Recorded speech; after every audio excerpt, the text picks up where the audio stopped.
Hey everyone, GameHounds podcast. How are you? Sorry we're late. We're actually early by our standards of late. I mean, normally we're like 2:20 is on time for us. So we're Yeah. actually 7 minutes early. By the way, am I going through my headset? Does it sound fine? Does it sound Yeah. good? All right, good. So, couple of things. You may notice that my background is slightly different than it ever has been. Yeah. Um, You really need some art back there.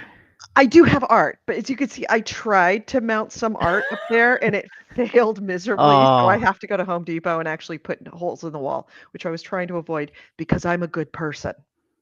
So nah, fuck that. we are Drill them holes. broadcasting. Drill, baby, drill. We're broadcasting from the new home of GameHounds Central, GameHounds HQ. I will take you on a quick tour. We have the dog. I don't know if you can see him out there, but there is the Yeah, it's a dog. little bright. Yeah, he's out on the patio on the lanai, whatever. There's my What's the apartment. difference? A lanai? It's a lanai, I think, is in Hawaii. Sure. Yeah, I mean, not a lot going yet. I mean, it's still in development. My table is arriving today. Uh, and I there's mean, my it looks kitchen. nice. Yep, 2 bedroom, Lot two of bath, lot of counter space.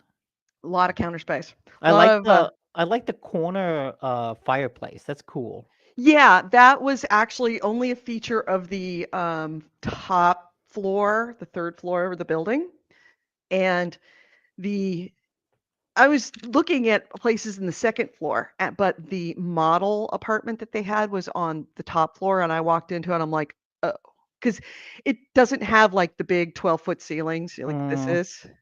This is high ceilings and super light, and it's like, yeah, this is worth the extra money. And apparently, this apartment, and you can't really see it. Let's see if I can unplug real quick, right? Yeah, I can totally unplug. All right, so I'm going to take you on a portable. So we'll go outside. Come on. Come on. Sort yourself out, are you you on the stupid surface of the camera. sun? There we go. Oh, there we go. That right there, looking Uh out huh. from my patio, that is the parking lot of PlayStation. Woohoo! I look out on that. So, yay Oh, me. so you That's can track who's coming and going. pretty much, yeah. Can you let me know if Jim Ryan shows up so we can slash his tires? Oh, I will, assuming that I don't steal them first. Um, so yeah, this place, I guess, pardon my boobs. This place, I guess, like it had been rented like 3 times, and then people backed out. And Oh, I think it has to do with the fact that it looked out onto a, a parking lot garage. parking garage, It's not a which particularly nice view. no, but I don't care. It got me a free months of rent, so I can't complain. So who we got in the chat room? Who is taking the tour with me? Hey, AC Wraith. That was a tour of my new place that I'm not officially into, as I don't know if you saw, but I have no kitchen table yet. But But you've that got is coming. internet. Oh yeah, that was the first. That was the first thing. That's the most important thing. First thing went in was the internet and the dog bed. But Buddy is very happy with the dog bed. He's been a Good. little weirded out by a lot of things. He hasn't quite figured out the water bowl situation, but we're working on it. Why? What's with the water bowl? Buddy has an issue with tile floors, and the Mm, kitchen is a tile floor. Now, he got used to my linoleum floor, but like okay. even at Chris's house, he like has a problem with tile floors. I think it's because it's slippy. But so I had the dog bowl in the kitchen. And that didn't work. So then I put the dog bowl on a fluffy mat. That didn't work. So now I put the fluffy mat just on the carpet, so he didn't have to walk into the kitchen to get to it. That hasn't worked. So we're trying to slowly get him there. What I might do is I might move it out. Today is the first day that he's actually laying out in the sun. Out, he's never had access to the porch before, to the Yeah. the balcony. So I'm letting him kind of hang there and be, hey, thank you for the like, by the way. So whoever did a thumbs Yeah. up, thank you. Yeah, if you're watching now, please hit the like button. There you go. See it? Hit the like button. No. But Buddy hasn't been using the apartment. He's just been kind of standing, like, I remember stop. Let's see, fight, flight, or freeze. Buddy freezes, like he just planks. He T poses when he's not, when something is different. So he's been pretty much T posing the entire time he's been here. But this is the first Aw. time that I took him outside, and I'm like, okay, you can have access to out there. How about this? And it got a nice sunbeam coming down, and he's, Good. I feel yeah, like that's put gonna the be dog bed in the sunbeam. his new happy spot. That's going to be his happy spot. Unfortunately, I can't leave the door open all the time. No, but you can leave it open when you're here. Surprisingly few bugs. I mean, I have it's got a screen on the door, but there's very few bugs in San Mateo. Yeah, Like generally. mosquitoes or even flies. I just don't see a lot of bugs. Like in Point Richmond, you leave your windows open, there's going to be flies coming in. Here, no. I don't Also, think I've ever seen a fly.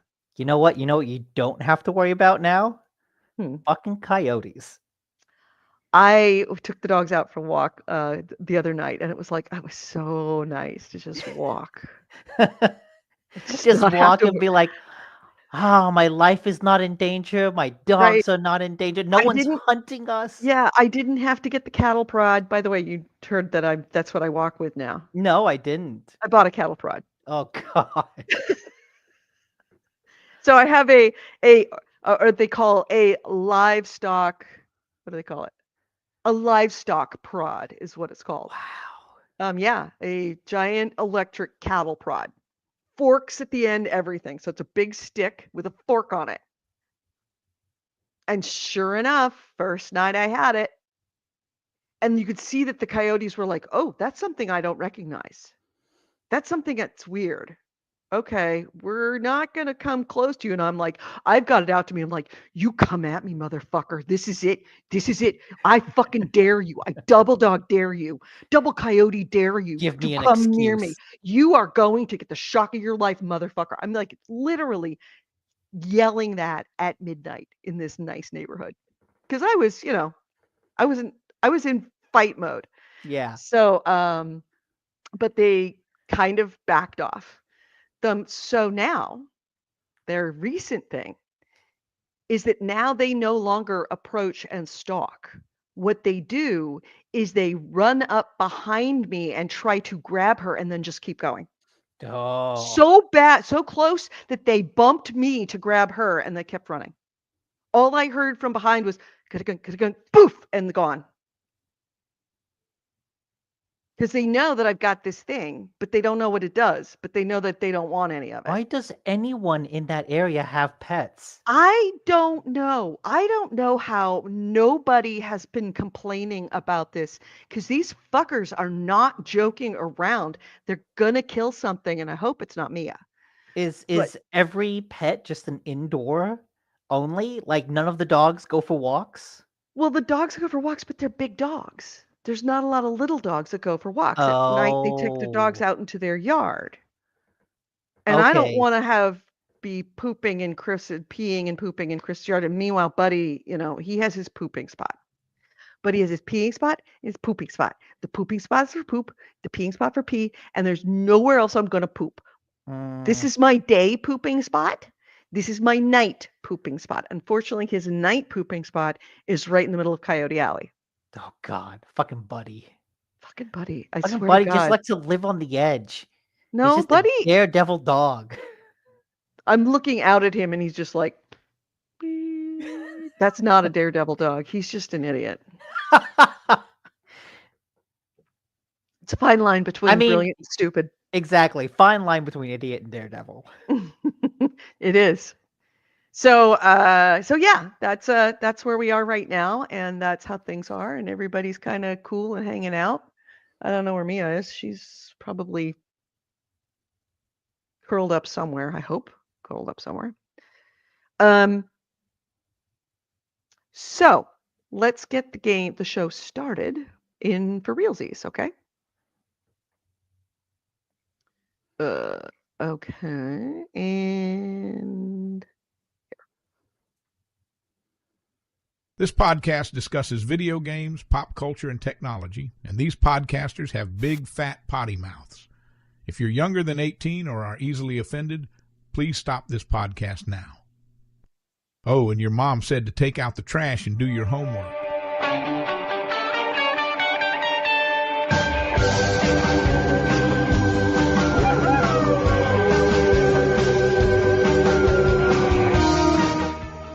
hello and welcome to GameHounds. GameHounds episode 785. We're recording this on Sunday, June 29th, 2025, last show of June. We're now officially fully 6 months in. I'm Edie Sellers. With me is Nick DiNicola.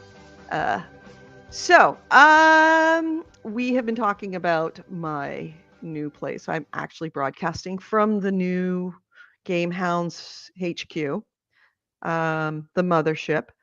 And we did a quick nickel tour of the place. If you're listening on the podcast, you didn't get it because, of course, you're listening. This is a reason why you want to come join us live when we do the show on YouTube, Facebook, or Twitch, so you can actually see this stuff. Don't worry, people. You didn't miss much. How dare you? So, you missed the glorious view I have of the back of the PlayStation garage. Mm-hmm. Yeah. So yeah, I mean, I'm in the middle of Video Game Central. PlayStation and EA are right here.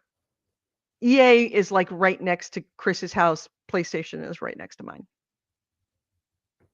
EA used to actually be here. They moved to over where Chris is now. But yeah, so let's talk games. Because we actually played a game yesterday together for the first time in a really long time. Yeah. Really, really long time. And we didn't put it up there. Hold on a second. Well, I guess not that long ago. The last time we played a couple of Night Rain together. Yeah, that's true. But before that, it was probably a while since Helldivers, I want to say. Yeah, Helldivers would be the last time. But this is the first time we played a first-person shooter in a really long time, like a combat shooter. We played Call of Duty Black Ops 6 because this is for research on the part of Chris, since he officially signed with Sledgehammer, and at the end of July, he will be officially starting with them as a principal AI engineer. Which I just want to say, too, to Chris, you're working on AI. Do not model the AI after the players in multiplayer. Because I enjoyed the campaign of Black Ops 6, but I enjoyed it specifically because I could mow down enemies as if they were, a horde of mosquitoes, and I've just got my little fly swatter cutting them down left and right. We don't play video games to feel normal or to feel... In multiplayer, we were the mosquitoes. Yes. Oh, God. Oh, God. Oh, my God. Did we get smoked or what? Which I do think I had a couple really good rounds.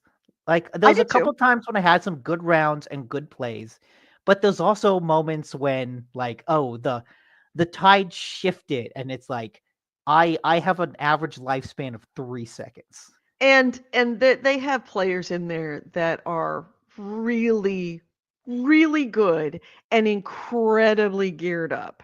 And they could solo entire teams of us, people like us, at level 1 through 12. Yeah, it was not pretty at all. There was one guy that was dressed as Megan 2.0 that just destroyed me on the regular. Yeah, it was interesting seeing all the sponsored skins and stuff. Yeah, it almost feels like what's the word I want? Like Fortnite. Oh, it It's absolutely like Battlefront is Fortnite. meets Fortnite is Call of Duty. It really is. They had Battlefield. Megan 2.0. They had Anna de Armas from Ballerina that just came out, and I'm like, okay, that's actually like a fitting skin, but it's also just weird to see her running around mowing down people. Uh-oh. I think we suffered our first internet issue of the new place. Okay, well, those players look at your level and target you. You know what? I'm sure they do because they could tell that we were low level and that we had not prestiged. So we didn't wrap back around. We were just low level.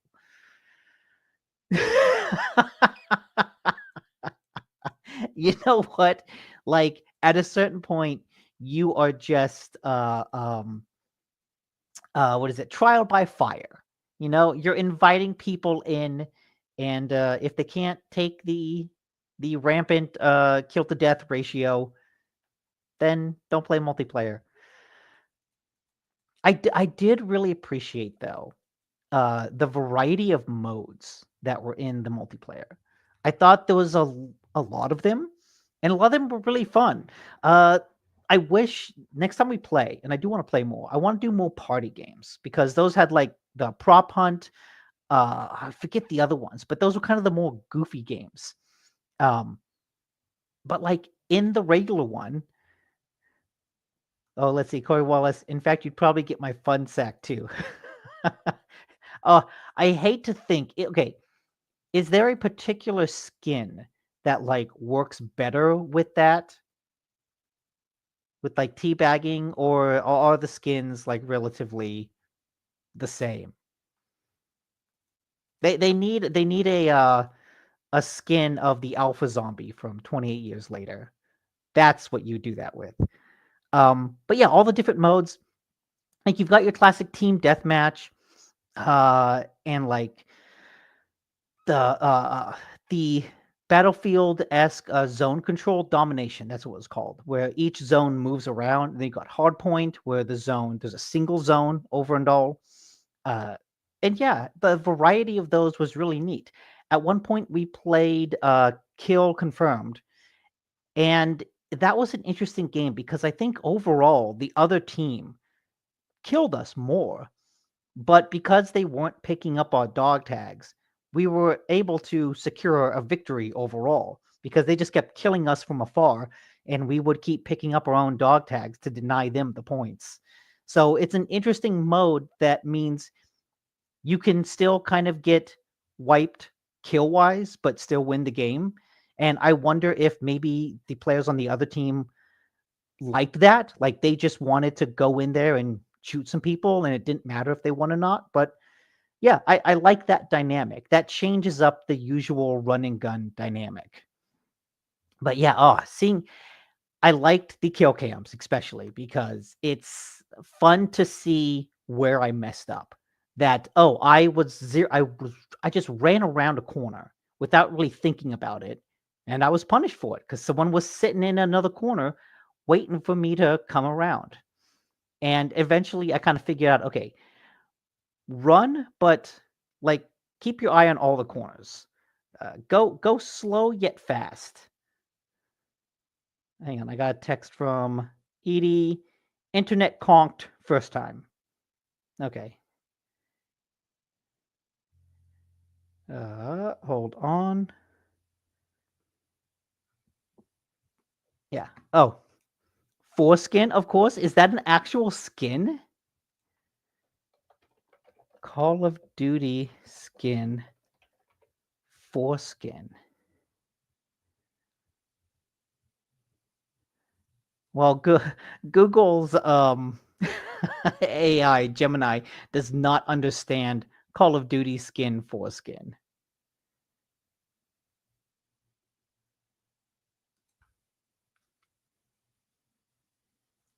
Sorry, looking around. Okay, anyways.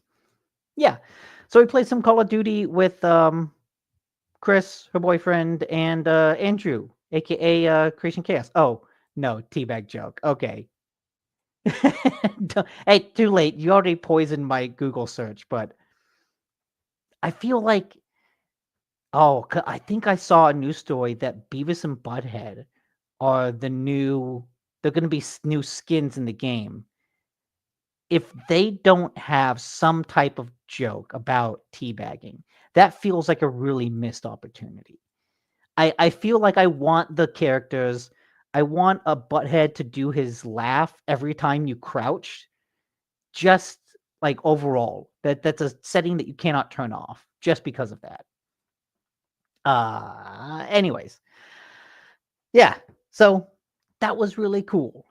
It was a little weird to get into at first, I think, because Call of Duty multiplayer has changed significantly since the last time I played. I played Black Ops 6 campaign like uh not a month ago, a couple months ago, maybe earlier this year. Uh and already it was a little weird because you just download Call of Duty app and then from there you kind of install each game.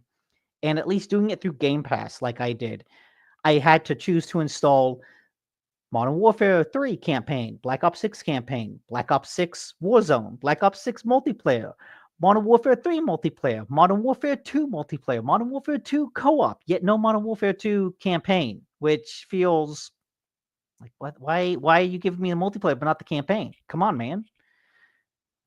Yeah. Recently, they had Teenage Mutant Ninja Turtles, Terminator, Jay and Silent Bob, Rocket Raccoon, Squid Games. I saw Squid Games. At one point, I did shoot, I believe, Donatello in the face and killed him, and that was fun. Uh, yeah, I saw all the Squid Games guys in there, which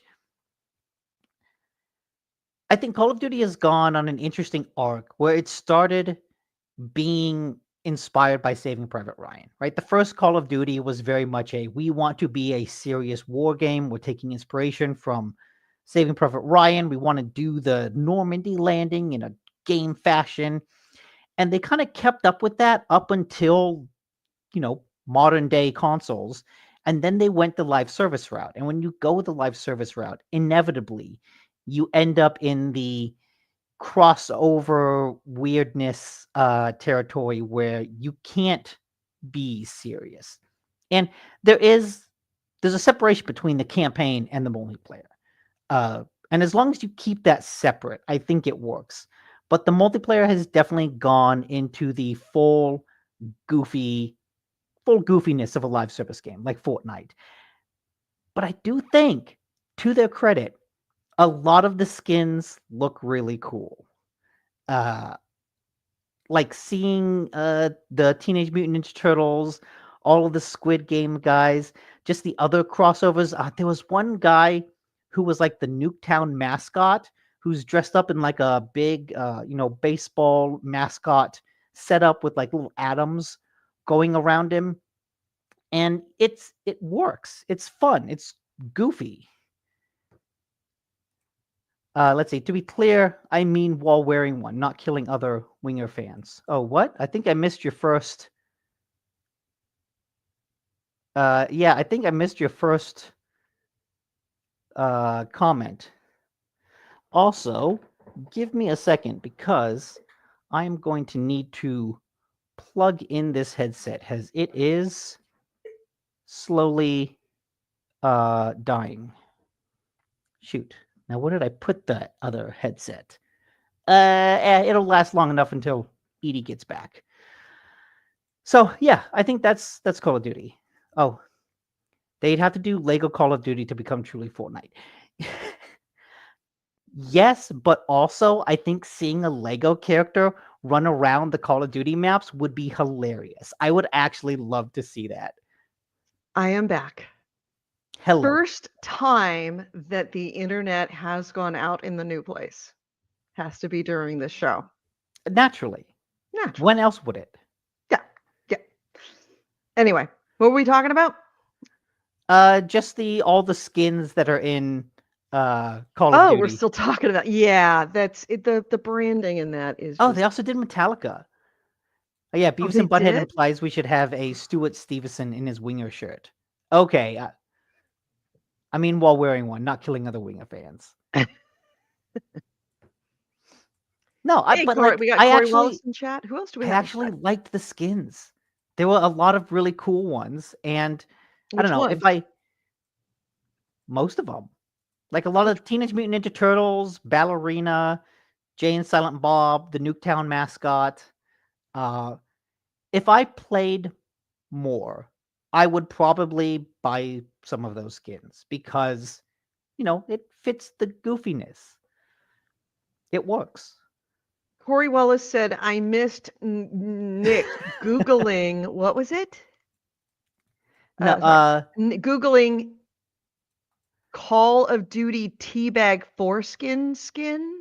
yeah, because Coy Oh, Wallace you said really did have it. Oh my no, God. because I was saying that we got stomped, and let's see, where is Coy? There. These players look at your level and target you. Yeah. I know because I do. In fact, you probably get my fun sack too. So that made me ask, is there a skin in Call of Duty that is best suited to teabagging?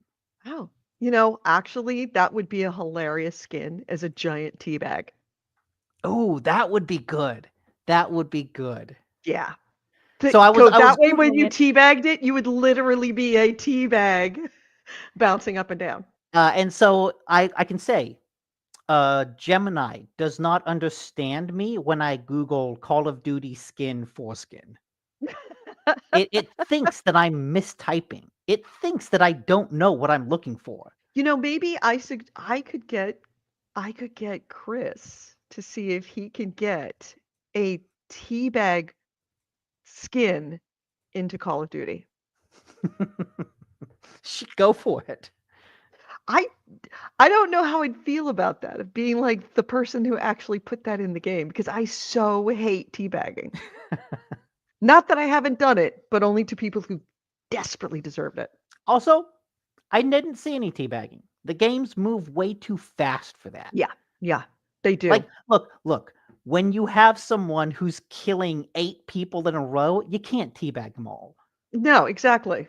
Exactly. Especially those small maps. So there was a couple of modes that I really, really enjoyed. I enjoyed confirmed kill. Yeah, I was talking about that. That's a nice dynamic where it's not just killing.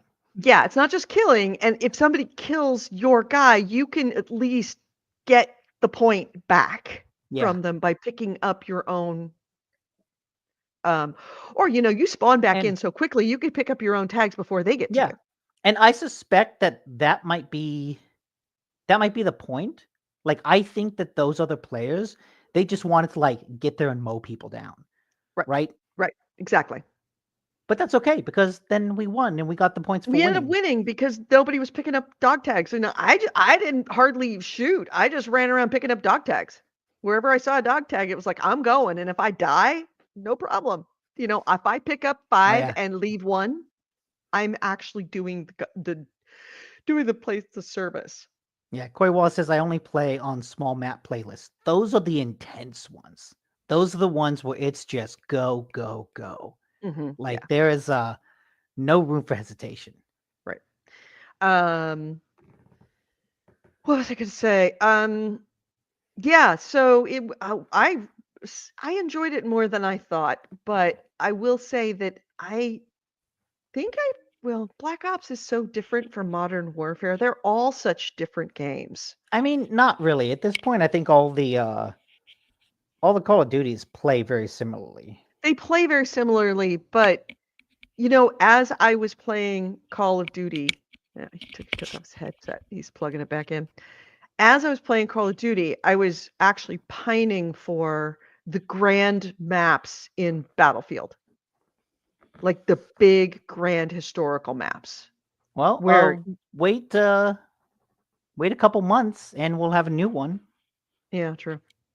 Although like But even so, you're not going to have the modes like what is it? What's the one where you have to like go forward and you can capture Rush? areas? Yeah, Rush. You'll have Rush. They have Rush in that in Black Ops? Oh no, in Yeah, Battlefield they do. in Battlefield, right. And I was like, especially Rush on this grand scale with this huge amount of players on your side and like 10 squads. And it's like, oh man, I really, really miss that. Where you're actually fighting a war instead of just bang, bang, shoot, shoot. Yeah. Well, all the leaks that have come from Battlefield 6 have been promising, but I Battlefield feel 7. Oh, Battlefield 6, sorry. yeah. It's safe to have healthy skepticism about EA at this point.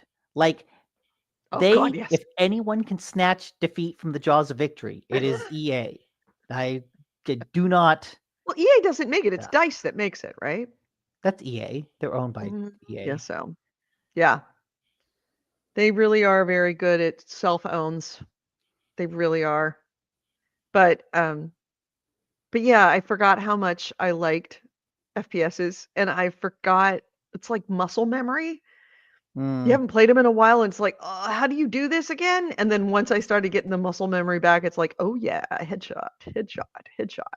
I think Call of Duty is a perfect game for that because those are the games that I think largely standardize. I think Call of Duty Modern Warfare 2 Hmm. largely maybe Modern Warfare standardized like that Yeah, Modern Warfare. that controller input, that Hmm. specific like X is reload, the which button is the trigger, Right, which button right is bumper for grenade, left bumper right? for a different grenade, like that control scheme that almost every other game uses. Even if they change up the buttons a little bit, it's still like that same general Yeah, control scheme. yeah, and yeah, and it is ubiquitous, much like the way that Tolkien made, fantasy ubiquitous. There's just like certain footprints that are Yeah. in every bit of There's fantasy. elves, dwarves, orcs, and everyone copies them. Yep, humans. Yep, exactly. Wargs. It's all that stuff is just baked into fantasy. That was something that came out of whole cloth, out of Tolkien's brain. Same thing with these layouts, and this isn't just in FPSs. It's all games with shooters. Almost all have that button layout, and Mhm. if they don't, most people will reprogram their buttons to have that layout. Because it's like you just this is how you know what you're gonna do. It's like WASD. You know what those are supposed to do. And if they did anything else other than that, you probably would remap them. It's funny you mentioned WASD because when we first started, your controller wasn't recognized and you had to play on keyboard, and your response was, "Fuck no, I'm quitting." I just quit. Well, Like, here's why. nope, I'm Well, I out of played this the first game. game. I played the first game and realized I cannot play with a mouse and keyboard. I cannot play with a mouse and keyboard. So, and it was team deathmatch. And I know I attributed for like 50% of the kills, of the deaths, because I didn't want to not join you guys, but also I couldn't like move or shoot or crouch or run or even, yeah, no, I couldn't do anything. Couldn't figure out how to reload. So I just realized it was best for everyone involved for me to just back out because I was only going to lose the match for you if I was there. As it was, you ended up losing the match anyway. But um, you would have lost faster and more certainly had I been there. So I just backed out and waited for you guys to be done. But yeah, that's something about Call of Duty that I have not experienced in other games. Granted, I have not played many PC games with a controller. This is a fairly new thing to me. I've always played console games or PC games with a mouse, but those are like grand strategy games. But in this case, I'm now, PC based because I'm all hither, thither, and yon over at his place, over at my place, back at my house. My consoles are all in different places, and inconveniently placed as it is. Uh, that other games that I have had, where as soon as you plug in this controller, soon as you plug it in, it goes, oh, hey, a controller. And in Night Rain, you can actually use the mouse and then pick up the controller. And once you touch the controller and hit a button, it knows, okay, we're going to controller now. So you can actually switch back and forth. And the control, like the prompts on the screen change instantly. But in Call of Duty, you actually have to go into settings, even though you can the controller does work on the menus, but the controller doesn't work in the maps. You can move forward, but you can't actually turn, and none of the buttons work. So the joystick works, but nothing else. And you actually have to go into settings and identify the input device. And you have to identify it as a controller. If you don't do that, then it automatically assumes that you're keyboard and mouse, and the joystick will work, but you can't actually play anything. You've got to actually be on the keyboard, which is awful.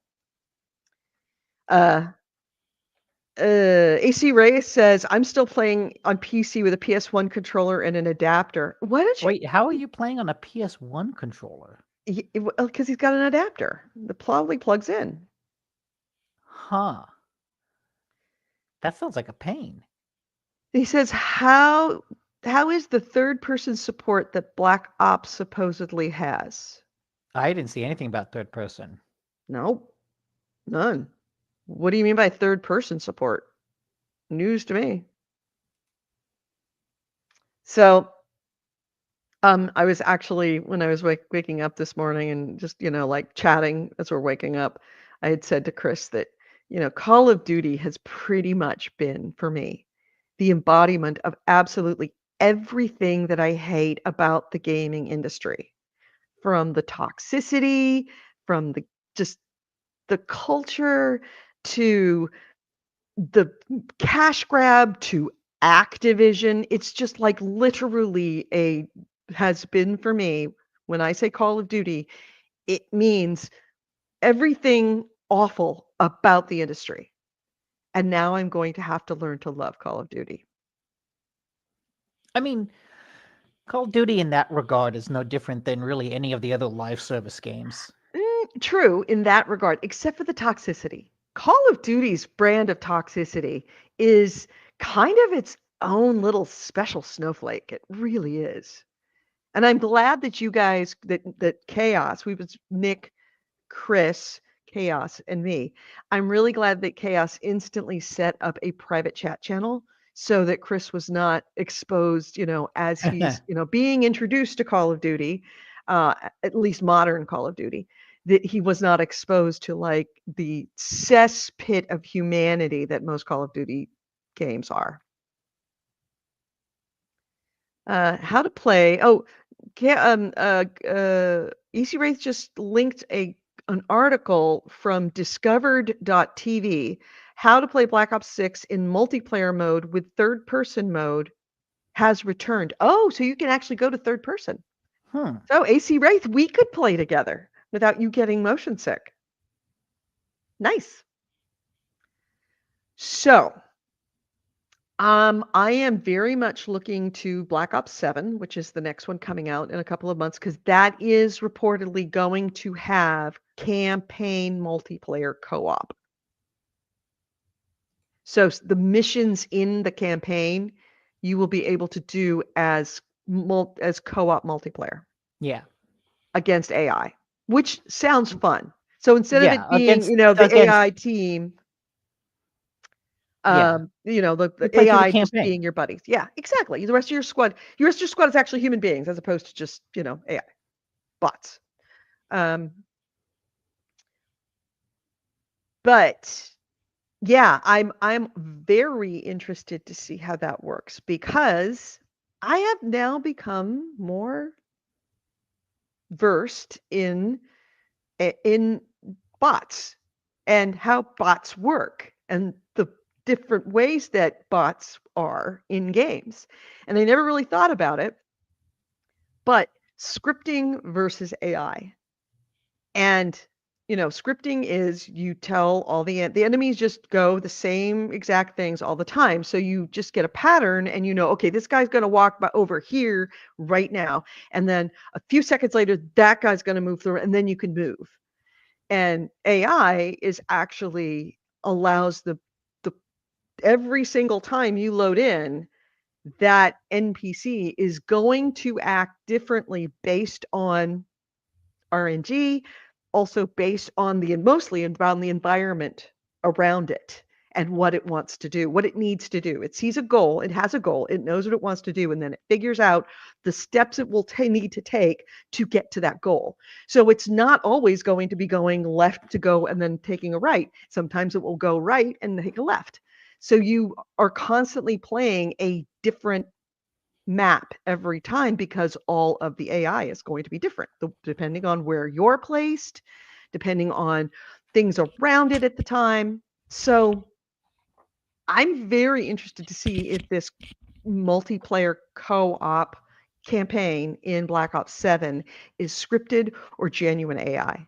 Because with the addition of a genuine AI principal programmer, that's kind of could be a really big thing. Now, that being said, this is and will be the last time that I speak on any Call of Duty from Sledgehammer and in relation to my boyfriend.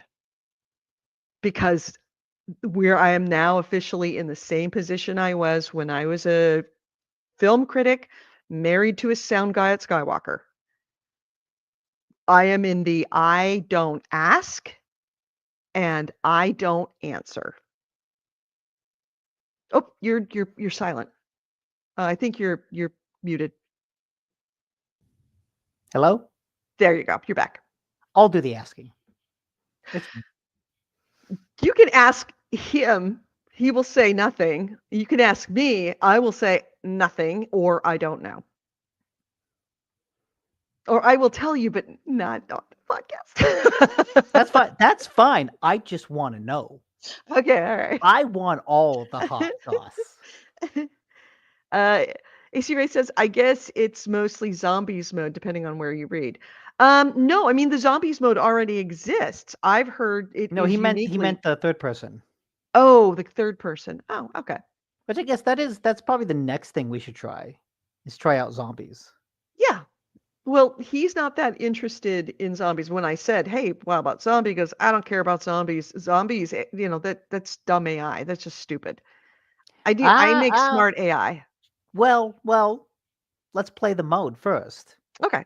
right? Yeah. Yeah. Like how do you make dumb AI? But like how smart is the dumb AI, right? Right. Because True. you kind of want zombies to be not smart until suddenly they're a little smart and they get around you, they circle, and you're like, oh shit. But like there's an interesting conundrum there. Interesting like programming challenge there. Oh, hey, guess what? We have a brand new feature on StreamYard that I just enacted. Is it every time you make a comment, it should show up. There you Oh, go. It's yeah. actually showing up. So we don't have to pick and choose. So there you go. Yeah, they do have co-op in some of the Call of Duty campaigns. They have co-op in Modern Warfare 2. That was one of the modes I could download, but I don't think there was a co-op mode in Modern Warfare 3 or Black Ops 6. Right. And I don't know if that co-op is co-op campaign or if it's like what it was in the OG Modern Warfare 2, where it's like a series of concentrated firefights that are meant for two people. Right. And that's what was discussed was the difference between campaign co-op, which would be the campaign missions, but you play co-op, or multiplayer co-op where you would have actual modes in multiplayer that were co-op modes versus PvP modes. Yeah. Well, no, it's not even Hi, Mom. in the OG Modern Warfare 2, it was like it wasn't you against other players. It was a co-op scenario that's just two players against AI. Right. Right. So, so yeah, that's what we played, or at least I played. I also played, did I mention that I played Night Rain and finally beat the first boss? I don't Was know that if you last mentioned week? it on the podcast, but I know you definitely mentioned it to me. Yeah, I That's awesome. think it was this week. Yeah, I finally beat the first boss. Man, that thing is hard. That thing is so much harder than it should be. That first boss is a bitch. It's a real bitch. But I learned something really important, and that is you have to take off the targeting. When things are coming at you and they start attacking you, especially as the Deadeye, Oh, as the yeah. archer, you have to take off targeting because then you can't run properly. Yeah, okay. I remember you talking about this. Okay, good. The Yeah. whole dynamic of run Aggro. like hell. Yeah, just like if it starts targeting Managing you, just aggro. hit it, and then run like hell to keep it off of the other guy so that they can pull the other guy up. In fact, in news, someone has finally, I don't know if revealed or calculated, but how they figured out the down but not out bar, the 3 bars where you have to, like, Hmm. when you're trying to res somebody or pull them back up, of how they're calculated, because it's not what you think. And once I read it, I was like, "Oh, that's absolutely, positively from the guys that made Elden Ring." It just makes absolute sense. So, in any other company, they would be like, "No, no, no, no, no, we can't do that to the players." But they do. That's fine. Mhm. So, uh, do you have any other games? Oh, I played a bunch of new stuff. Oh, okay. Go ahead. I played the hot new game of the time, Death Stranding 2. Oh. I've been waiting for this for a while. I've been watching streamers play it for like a week up to Mhm. release, and so I kept going, I'm gonna go home and play some Death Stranding 2. Ah shit, it's not out for 4 more days. I'm gonna go Mhm. home and play some Death Stranding 2. Ah shit, it's not out for 2 more days. I'm gonna go and play some Death Stranding 2. God damn it, it's still not out yet. It's like this is some bullshit. I was getting legitimately angry. Uh-huh. But it did come out, and it's it's interesting playing it back to back with Claire Obscura because they are both exceedingly goofy games that deal with the existential terror of the apocalypse. Mhm. And it's like both games have this the balance of tones that is, oh, we're just goofiness and having fun. I'm stacking crates, 1, 2, 3, 4, 5, 6 crates high on this motorcycle, and I'm just gonna drive through the apocalypse delivering packages. But then it's also like, oh, I'm driving through the apocalypse, and like everyone is scared. The world is basically ending. There are ghosts that will cause a nuclear explosion if you touch them. And it's like, dude, this place is fucked up. This Mhm. world is fucked. No, what? Don't go outside. Like, don't leave your house at all. Uh, and to balance that with Doll Man, who is a character whose soul has been trapped into a wooden puppet, and you carry him with you on your belt.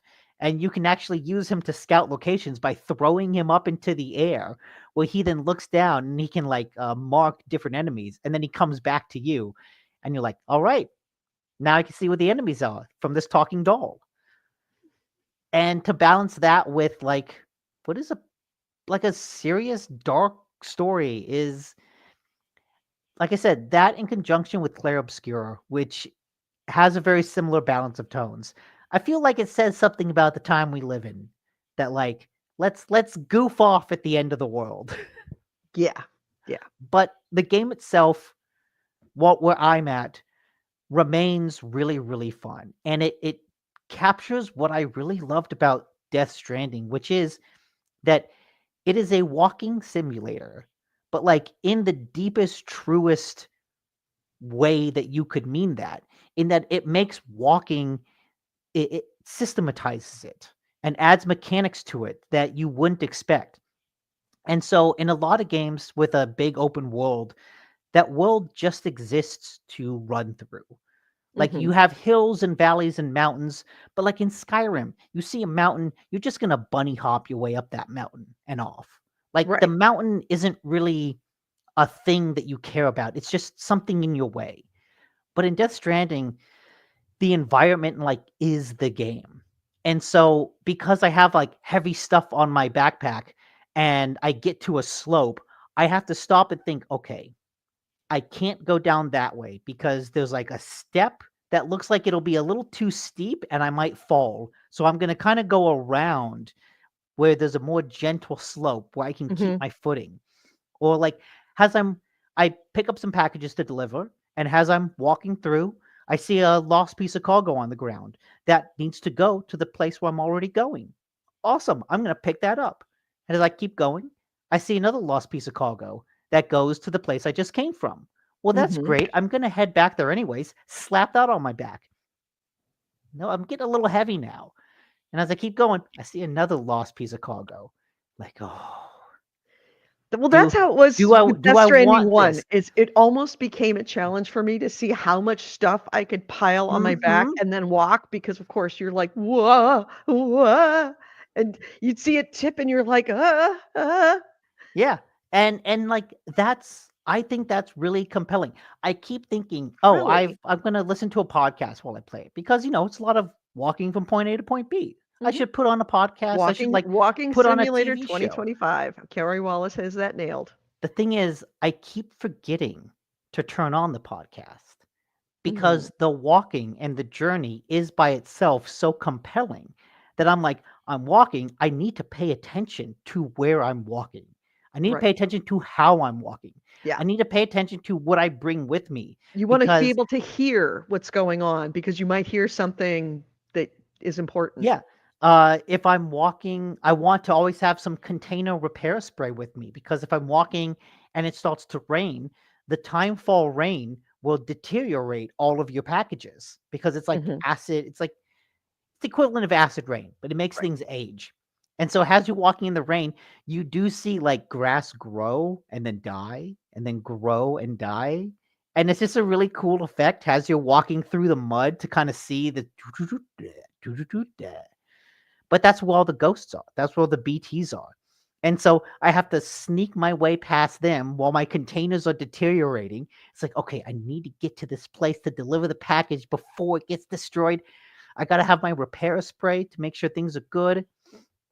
But then, oh, when you when you go out into an area for the first time, you're often on your feet, you're trudging, you're climbing up these hills. It's a struggle. But then when you get to your location and you bring it online to the chiral network, what that means is uh, for gameplay, that kind of connects online in the real world. Mhm. And so structures that other players have made then appear in the game. And so when I was playing last night, I kept like running down this like kind of muddy riverbank back and forth to this place. And then I brought it online. And when I went outside the next time, there's a fucking road. And I'm like, oh, hallelujah. There's a road, there's infrastructure. And so now I'm driving along an actual road instead of like going through the beach, like taking a little winding path up these rocks. I'm just getting on the highway and flying to my previous location. And that's the loop that is so compelling, that like hard fought, inch by inch step. And then when you bring it online, all of a sudden you've got the infrastructure around you that makes traveling so much easier. It's like, oh yeah, I am forging my way through this desolate landscape and I'm leaving civilization behind me. Mhm. And that's a Yeah. very satisfying loop. There's a sense of, uh,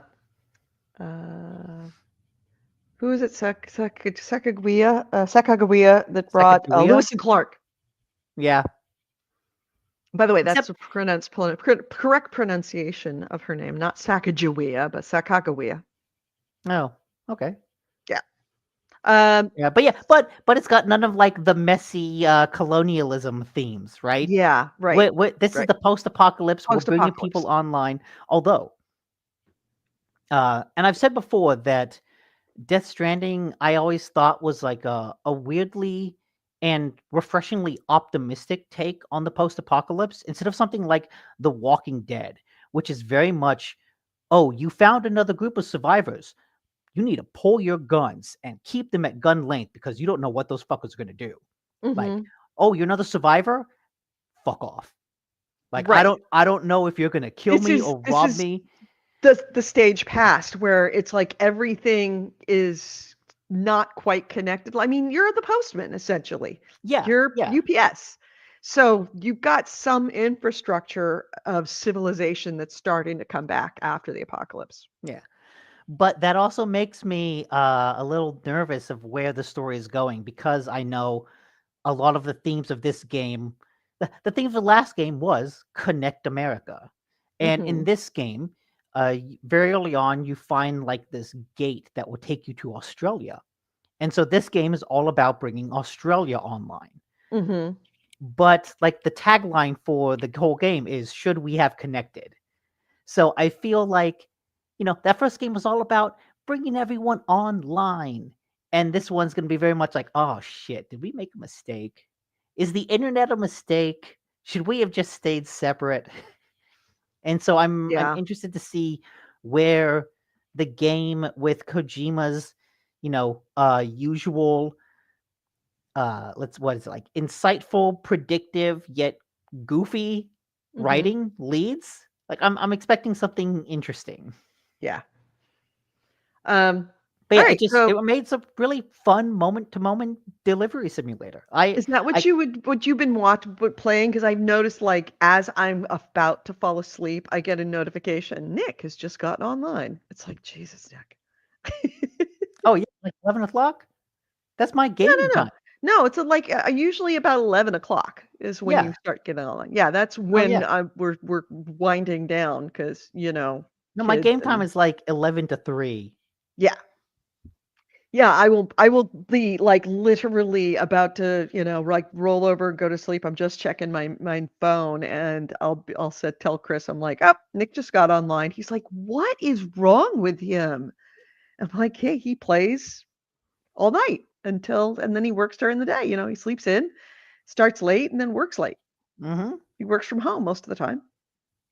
I mean, I also go into the office, but like I try to stagger those times to avoid the worst of rush hour traffic. Right, exactly. That's why I go into work at 10 o'clock to 10:30, um, exactly for that reason. Um By the way, this is totally off topic, but you and I live in the San Francisco Bay Area. We are now going back to the office. Have you noticed that as the back to the office efforts are being made by employers, that traffic is starting to get awful again? Oh, it's god awful. Yeah, it used to be like, I would say 8 months ago, it was awesome. It was great.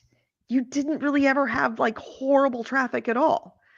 Now, you're back to where you were, where, like, some days it takes me 2 hours to get from my office to the on-ramp to the Bay Bridge, which is, On like, less than like, it's like a mile and a half? on Wednesday there was an accident when I was coming home, and so I left at 7 o'clock, and what should have been a 40-minute commute was an hour and a half because there was an accident, Yeah. and that the same thing happened on Tuesday, and so I have decided my plan going forward: go into the office, stay for an hour, and then just fucking leave. Really? Just go in, scan my badge. Anyone who works, like don't tell my boss. Just scan my badge to prove that I was physically there, and then just get the fuck out ASAP. Really? You can get away with that? Okay. If you can do it, more power to you. Yeah, I But have like the I same I thing, just whereas if there's any uh, accident on the bridge, then I just might as well have dinner, there because there's just absolutely no way I'm going to get to the Bay Bridge because it is absolutely going to be complete and utter gridlock where it takes me 45 minutes to get a single block. So I'm yeah. not gonna do that anymore. I'm just gonna go across the street to Bix and have dinner.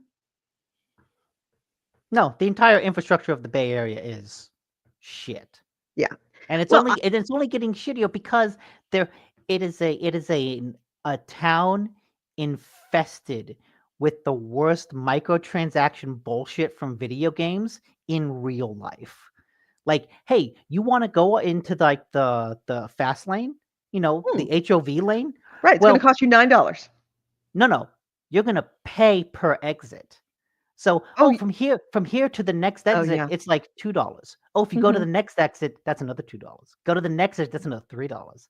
Yeah. pay per exit. It's like, man, I remember when we were raging against this in video games. Yeah. Fucking that They've microtransacted for highways in the Bay Area. mhm. Interesting. I never thought about that, but you're absolutely right. And, there's that moment of like, do I really want to pay for it? Or fuck, I have to pay it because I'm going to be late and I can't be late today. So I've got to pay the extra $11 it takes me to use the lane. Or if I can make another publicly streamed confession, just hop in there And then exit. after a light, and then hop in again Right. before the light. Because you And can see like the little you little can see 'em scanners. coming. That's right. So And just you see that all the time when people hop in, jet forward, hop back out. Hop in, jet forward, hop back out. And yes, I have absolutely done that. And then there's been times when people Edie, have how blocked could you? me. They block me from coming back in, so I get dinged. I'm like, all right, so I'm gonna have to pay. So I might as well just stay here, and I just go the whole way. Hey, want a tip? Want a life hack? Yeah. If you run across one light, you don't get charged because they charge you from light to light.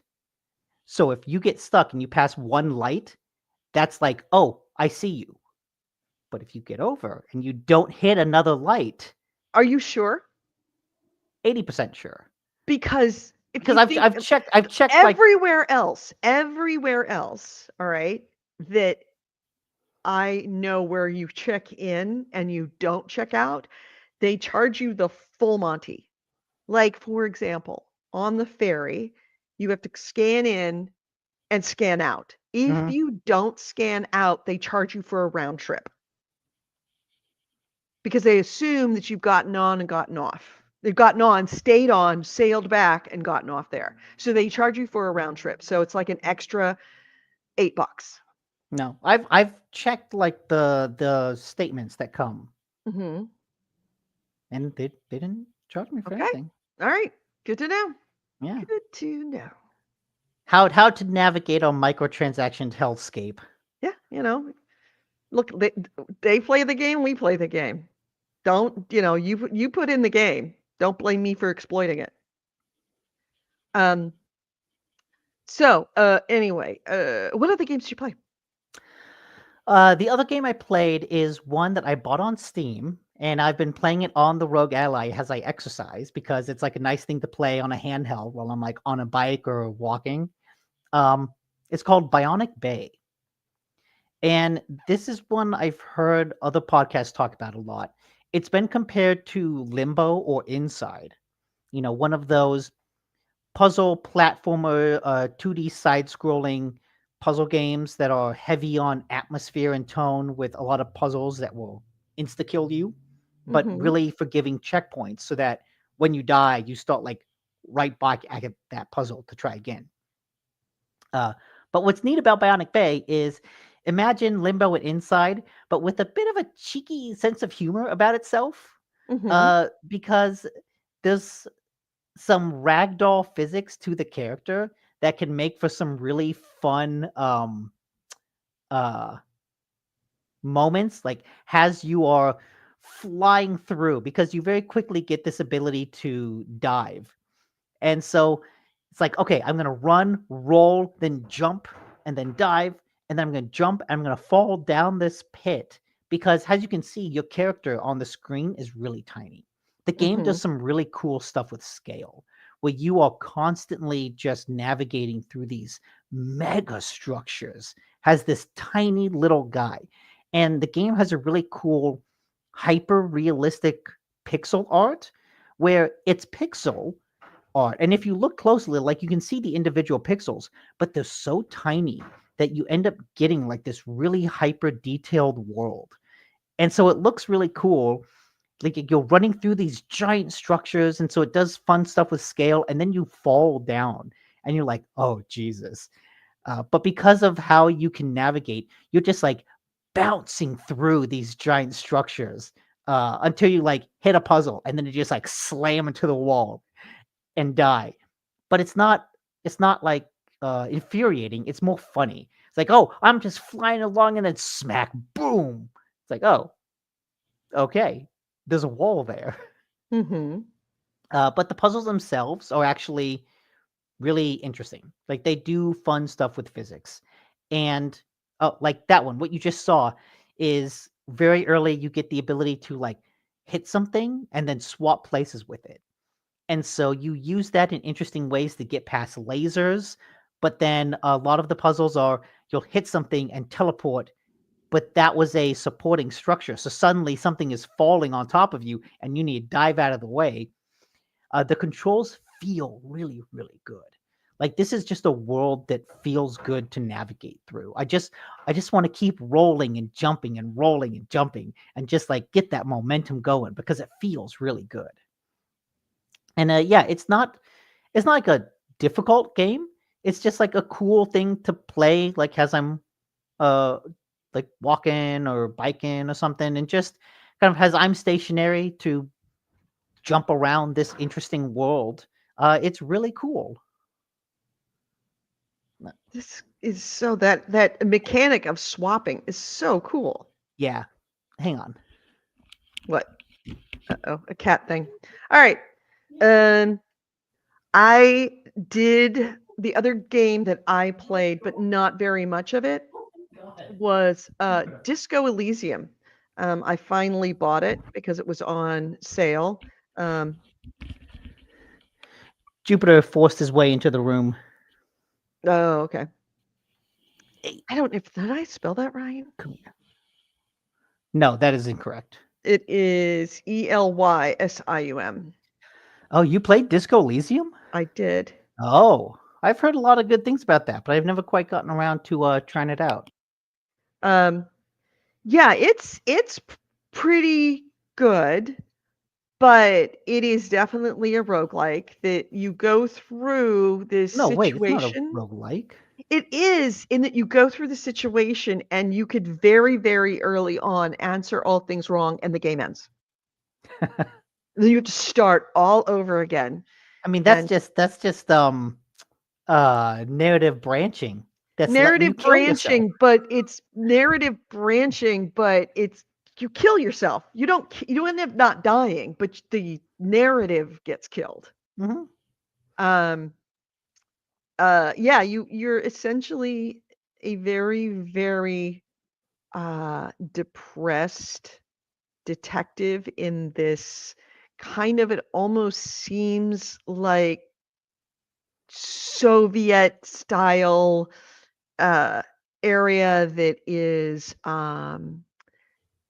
after a war in which this area was kind of bifurcated, actually not bifurcated, quadricated, broken into four, um, for the four different powers of the world. But this is kind of a DMZ a um, for authority. Like there's no police force because there's four sections of the city and nobody has control of it. And they're not fighting it. It's just kind of become this no man's land.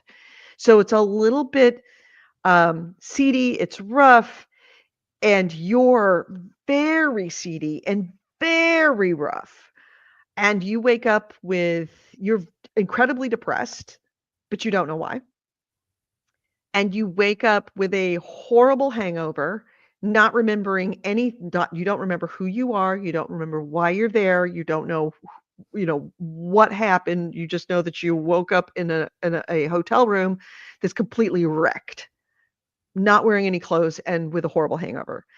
And you're trying to piece together your not only who you are and what this place is, but also what's this crime that why you're there, essentially. Um, Meanwhile, you are horribly depressed, and there is like the demon voices that just say, you need to slide back into the nothingness. You need to just not be here. You need to just let go and not be here. So it's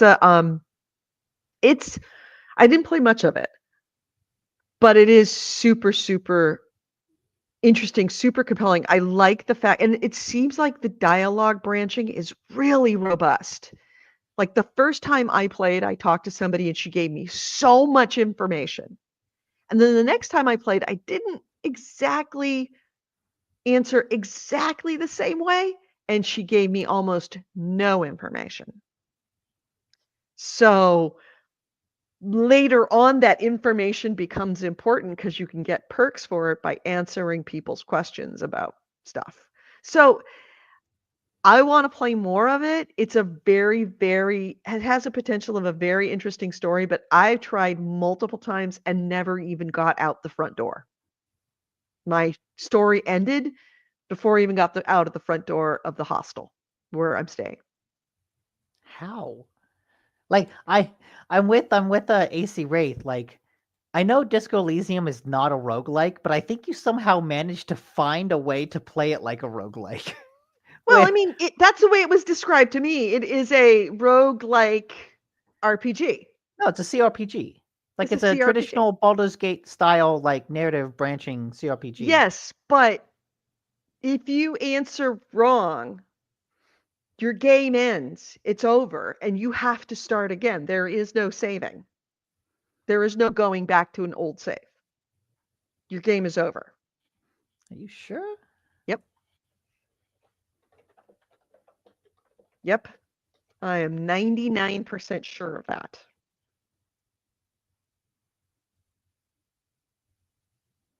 Are you checking? Yeah, you're checking. So, so it's not easy, and it's like, most games that have branching dialogue, like it's the answers are very straightforward. You're going to be nice, you're going to be not nice, you're going to be, forceful, and then you're going to be actually it's usually funny, nice, and mean. And those are your three options. And you know that people are going to respond to you in kind. This is not that. It's very hard to kind of predict in those um, that normal way of thinking, the typical answers and the typical responses don't apply here.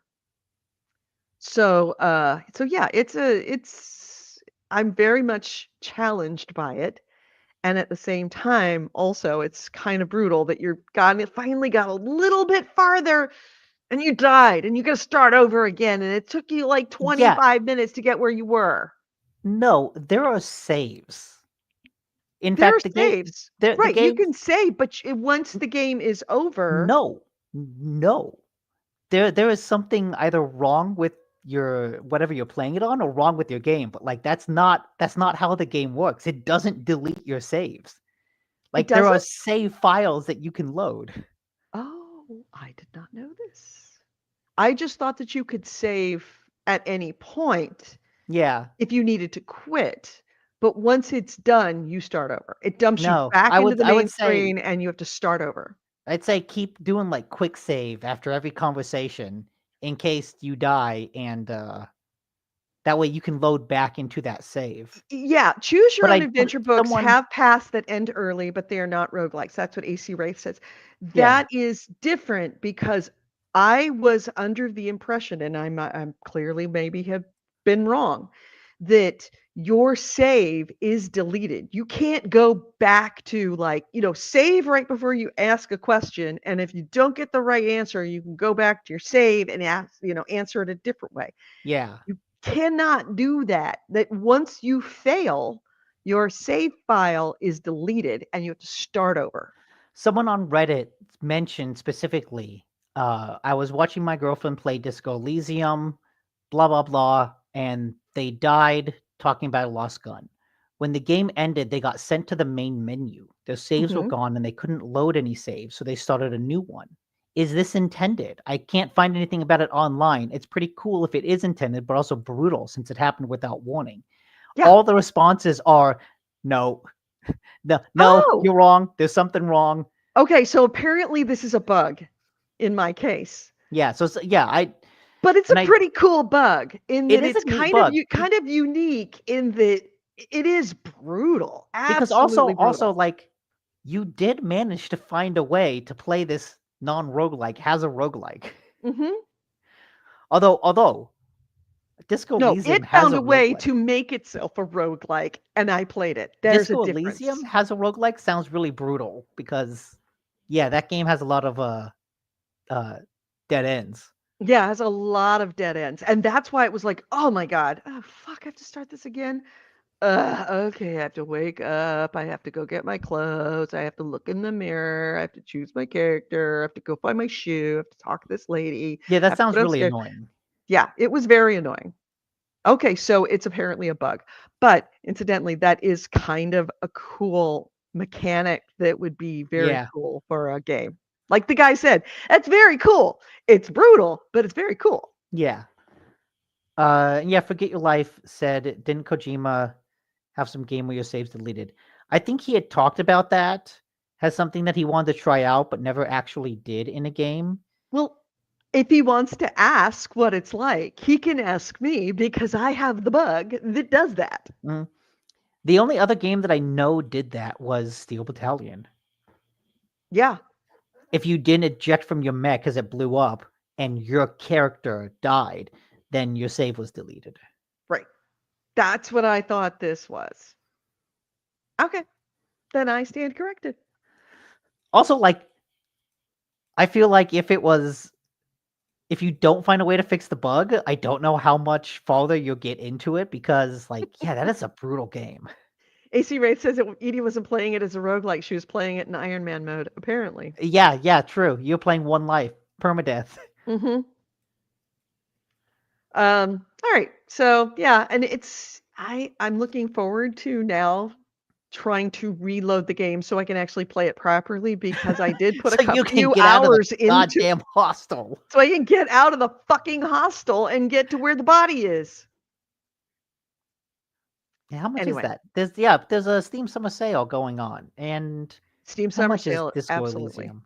That's why I bought it because it was cheap. Ah, Yeah, it's a Steam Summer Sale. Don't hesitate to jump in and fill up your shopping cart with things that you're absolutely never going to find the time to play. Because that's what Steam Summer Sale is. All right. So, any other games that you play? that is generally it. All right. So, does that mean that we can do the news? Yeah. All right. Let's hit the news. Here's the GameHounds news. The news, views, and commentary of the week in gaming with Gamer Edie and Nick and Nicola. And our first item is I don't know. I'm looking through Steam. you're looking for. Oh, here. Summer. I'm shopping. All right. Well, then I will do our first item. You know what? I don't the really laptop need screen. Mass Effect Legendary Edition. I can take that out of my card. Yeah, you can. Forget Your Life says I could not play disco. Same thing, stuck in the hotel or whatever at the beginning, wandering around for hours, not fun. Yeah, Hmm. yeah. I Oh, I do have Disco definitely. Elysium in my cart. Oh, good. There you go. How cheap is it? $4. There you go. And you know what I also $4 have in well my spent. cart? Hmm. Only because it's $3. Homefront: The Revolution. Oh wow. But Okay. like, it's $3, right? Yeah, I should but have it no. just to have it, just for my library. You should get a cup of coffee. It'll give you more pleasure. All right. So, it was a bad week for the industry. After last week when it was all like, "Hey, everybody, look at all the new games you're gonna have, and it's gonna be so fun, and this is gonna be so cool, and you're gonna love it, you're gonna love it, you're gonna love it." This is okay. Now we wake up after the hangover, and now we start firing people. Except, okay, I feel like this is particularly Xbox because of Not just all. Xbox. It's not just Xbox, but like Xbox. You've had like a troubled couple of years, and then you had this really positive summer showcase. What are you going to do to keep that positive forward momentum going? Well, we're going to fire 2,000 people. Yeah. Well, I don't know. Did they say it's going to be 2,000? That's what none of this has happened yet. This is all like rumors, but the rumor number is 2,000, and that Xbox is going to be particularly hit hard because this is the third Really, round because of layoffs that they fired Microsoft has gone 2,000 through. people last year in January. Yeah. So another 2,000 people. Okay, well, anyway, here's what we're talking about. It, yeah. Microsoft, it appears that there's going to be another round of layoffs because they're going to be investing more in Windows gaming and first-party exclusives to PS5. This is according to Bloomberg. This would be the fourth layoff in 18 months, set of layoffs, which is a lot of layoffs. Managers are expecting, quote, substantial cuts across Xbox, though it's not clear which teams or studios might be getting hit the hardest. I'm very curious to find out what happens with the Collective, because that was where your friend and mine, Chris Conway, was let go from. So yeah, they're already laying off thousands out of their sales departments, and this is another bunch of layoffs of developers within either developers or studios or people within the Xbox division. So yeah, just to keep you apprised, January 2024, they had nearly 2,000 layoffs. That was across Bethesda, Xbox, and Activision Blizzard. Those were redundancies that they promised weren't going to happen. They did.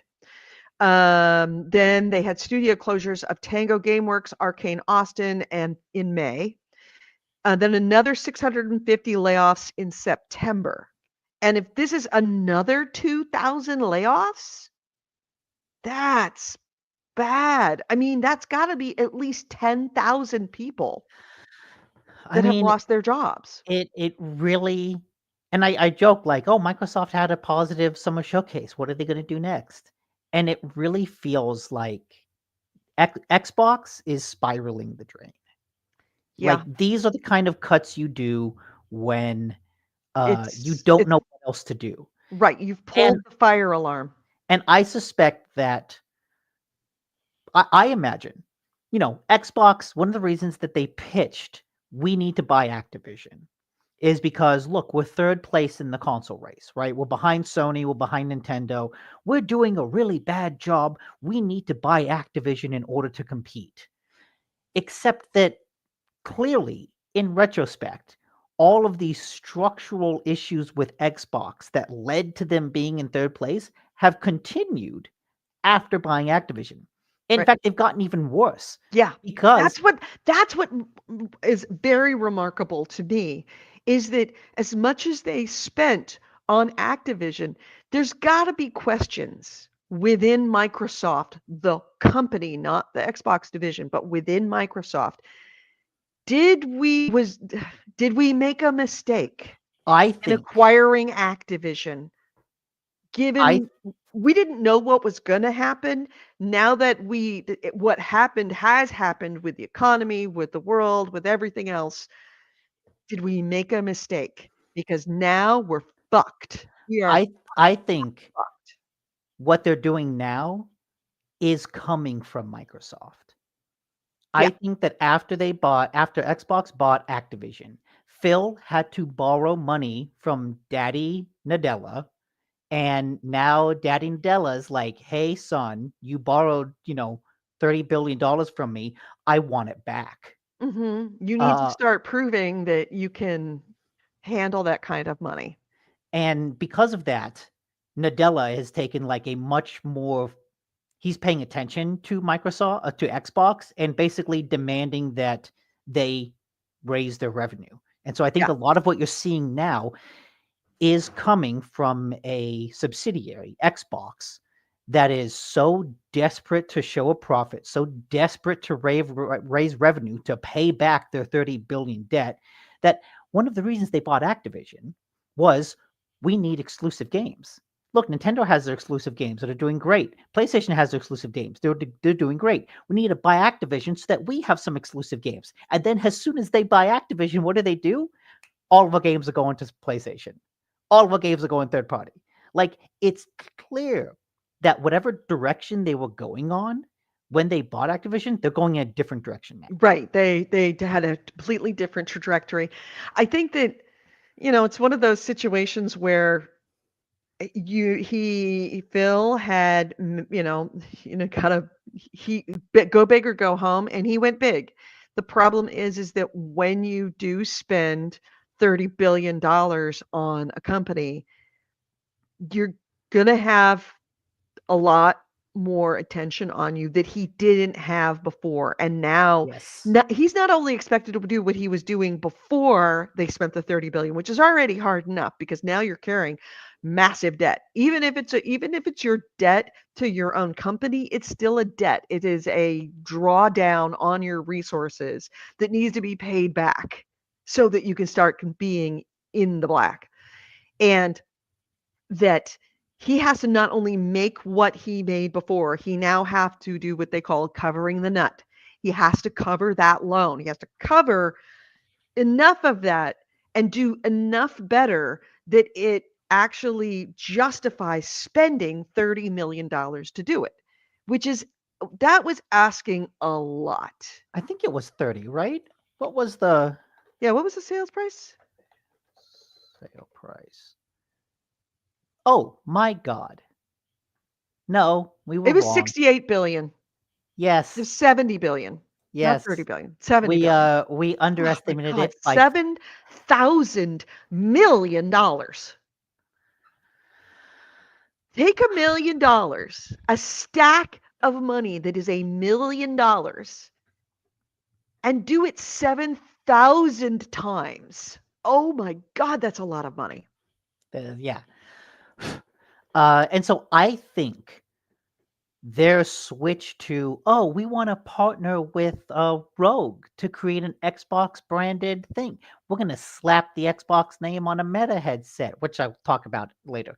And like, oh, the next console we have is going to be more open, which I suspect is, and a lot of people suspect is going to be more Steam Machine esque. Hey, don't scratch the couch. I think they're going to lay off their entire hardware department. I think a Possible. lot of these layoffs are going to be Xbox going, well, shit, hey, look, Rogue is making a pretty good handheld hardware. What if we just slap the Xbox name and let someone else do all that really expensive hardware development? We'll fucking lay off all those people, save that money. We won't have to develop the next Xbox. We'll save all that money. Like, yeah, we'll save a bunch of money by, Fire sale. cutting ourselves to the bone. Yeah. Yeah. And that's what a lot of this feels like is it feels like a Xbox is so desperate to make revenue and so desperate to pay down that 70 billion debt that they're basically cutting themselves what is it, shooting themselves in the foot.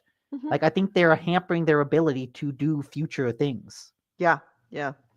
They want to Called cutting rely off your on Game nose to spite Pass. your face. They're Yeah. doing they're now having to cut so much that they are actually disabling the company for the long term, for the future, that makes them an unsustainable company, at least as they are right now. Yeah. And like what's particularly frustrating is that like they had a good moment. Like the They summer were doing showcase, fine the until summer they bought showcase. Activision. No, I mean even after that, the summer showcase when they showed off the portable Rogue Xbox. It's like, hey, that's cool. Maybe can play Steam games. Oh, that's neat. This is a different direction for Xbox. What does it Mhm. mean? I don't know, but let's find out. Like Right. people were positive about it. There was positive reception. And then immediately they turn around and lose it. And it speaks to a company that cannot control its own narrative.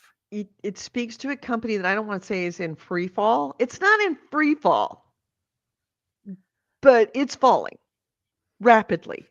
Just not it's not going, terminal velocity, but it is definitely plummeting. Yeah. Well, I think they Xbox definitely doesn't want to be a hardware manufacturer anymore. They don't want to be a platform, they want to be a publisher. And I think Yes. that's what they're going to focus on going forward is publishing games because with the purchase of Activision, they are the single biggest publisher in the entire game industry. So they want to use that ability to make money. They're going to put stuff on Game Pass. They're going to put stuff on PlayStation. They're going to put stuff on the Switch. Like, they want to be a big publisher. But I don't know if being a publisher is going to earn them the revenue that they clearly need. Right? Is that going to kind of stem this financial bleeding that they're trying to stem? I think that being a publisher is not going to make them more money than what they were making before. They're not going to be making as much of a profit as before. Because I think that one of the things about Xbox that it had over PlayStation and Sony is that it had really robust first-person games. So it was a developer, it was a publisher, and it had the console. So it had the potential of being a walled garden. It wasn't walled, but I mean, it you got the best. was walled, It right? really Oh, wasn't. the consoles are all walled gardens, really. Right. The consoles are walled gardens that you have to have it Xbox flavored or PlayStation flavored. But the games themselves weren't walled. But it got in Yeah. sort of ways did, because then you got exclusives. You paid other people to give you exclusives, and you also paid other people for timed exclusives. That worked. It worked fine for a really long time. But then people sitting over drinks was like, hey, I got a great idea. Why don't we make them ourselves? Okay, that's great. Hey, I got an even better idea. Let's buy a publisher. Okay. Hey, I got an even better idea. Let's buy Bethesda. Okay. I got an even better idea. Let's buy Bethesda. And then they went over the cliff. Mhm. And now they're cutting the thing that actually drives their software sales. Yeah, 'cause the I question predict, Yeah, I mean, there might, I think, dare I say, this is the end of Xbox hardware and games, that they are just going to make games for PlayStation and PC. I can see that. I mean, I do think that they will put out an Xbox console, a piece of hardware, but it will largely be developed by a third party, similar to the Rogue Ally. And Maybe. yeah, I do like Corey's statement. Well, Elder Scrolls 6, will it come out? Who knows? I think Elder Scrolls 6 will come out. That's a Who given, will I buy think. Bethesda between now and when Elder Scrolls 6 comes out? Oh, that's a good question. Would they sell Bethesda to keep Activision? Pardon me while I lean backwards in my couch, because I'm on a laptop. Would they sell? I mean, That's an interesting thought. I think before they get to that point, they put out the next console, and the next console is another flop. That's when they start the fire sale of developers. Because right now, I think they want to keep their handful of developers, because if they're going to focus on software going forward, those are the cards they want to keep. If they're Right. like, we're going to lower and trim down our hardware business, get rid of all those cards, get rid of all those people. But we got to keep developers, because that's where we'll make all our money. And we have to wait a couple years to see how that will play out. If it does well for them, No. they're going to hang on to those No. cards. Yeah. Well, I just had another internet Okay. I was wondering why instability. you were screaming. Yeah. Yeah, I don't know what's going on with my internet. I really haven't had this issue before. So I don't know what's going on, but this is unacceptable. Not for what I'm paying. Unacceptable. Get the antenna, stick it out your window. So, what was I going to say, sir? Microsoft, I think they're going to hang Microsoft, on. yeah. They're going to hang on to their developers because they want to focus on software. And I think it will take a couple years to see how that plays out. Mm-hmm. And if it does well for them, they're going to hang on to all the developers. If it doesn't do well for them, that's when they start selling off developers one by one. Here's also something that you are starting to see and you're going to see more of. Here's my prediction. So we've already got the first $80 game announced from Microsoft with Outer Worlds 2. We've already seen Xbox Series X and S price go up. Now, that's what is Finagle's law? Finagle's law, also known as the law of dynamic negatives, states that anything that can go wrong will, at the worst possible moment. So it's Murphy's law, a corollary of the Murphy's law. Yes. Okay. So, we've already seen Xbox game prices go up with Mhm. Outer Worlds 2. We've seen the console prices go up. Granted, that's not in a small way attributable to tariffs, but even if the tariffs went away, I don't think the prices would come down. No. Here's what I predict. You are no longer going to see Game Pass Ultimate at $20 a month.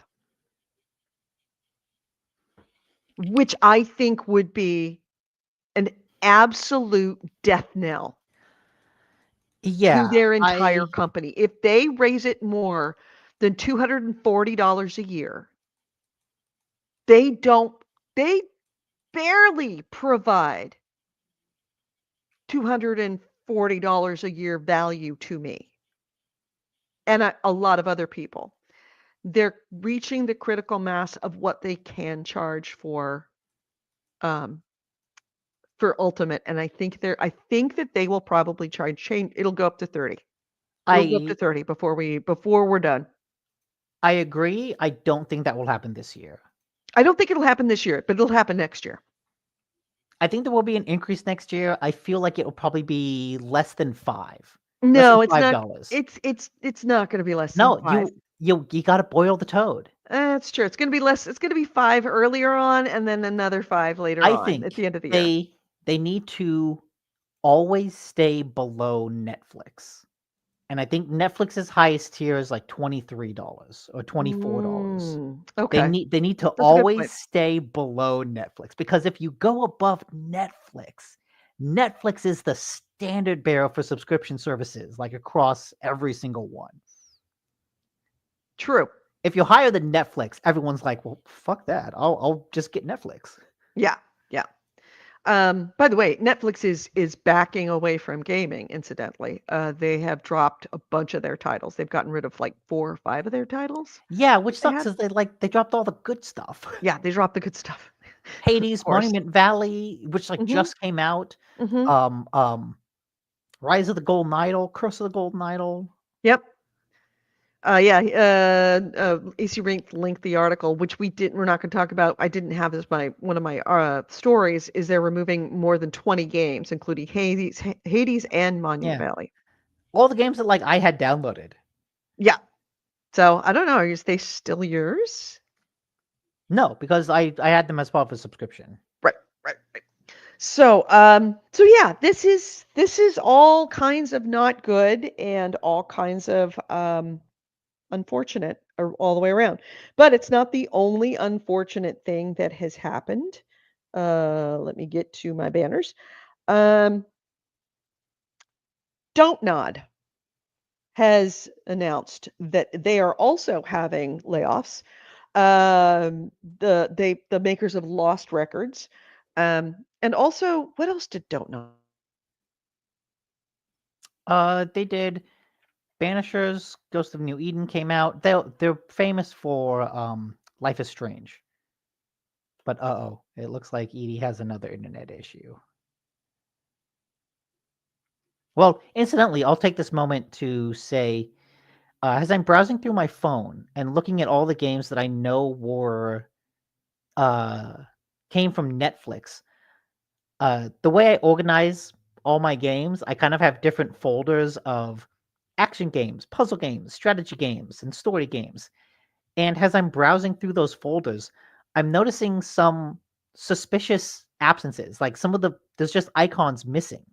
And so I think what happened is uh, they were just automatically deleted from my device after Netflix stopped supporting them.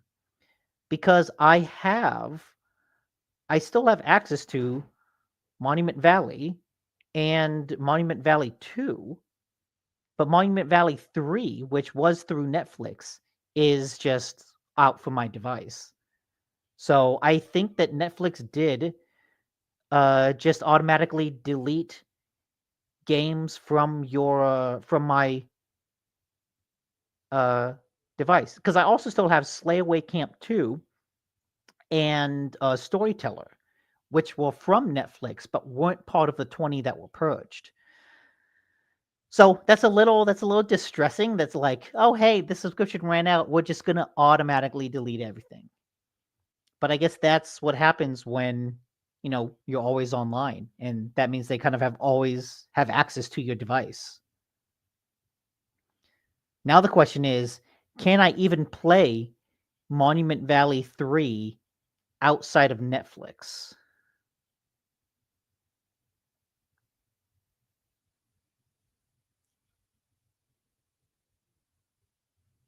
Oh wait, do I still have it?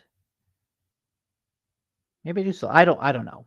Anyways, uh well, while Edie deals with that, let's go back to Xbox and talk about how they put the Xbox branded Meta Head Quest, no, Meta Quest 3. The problem with this, and apparently it's a pretty good bundle, all things considered.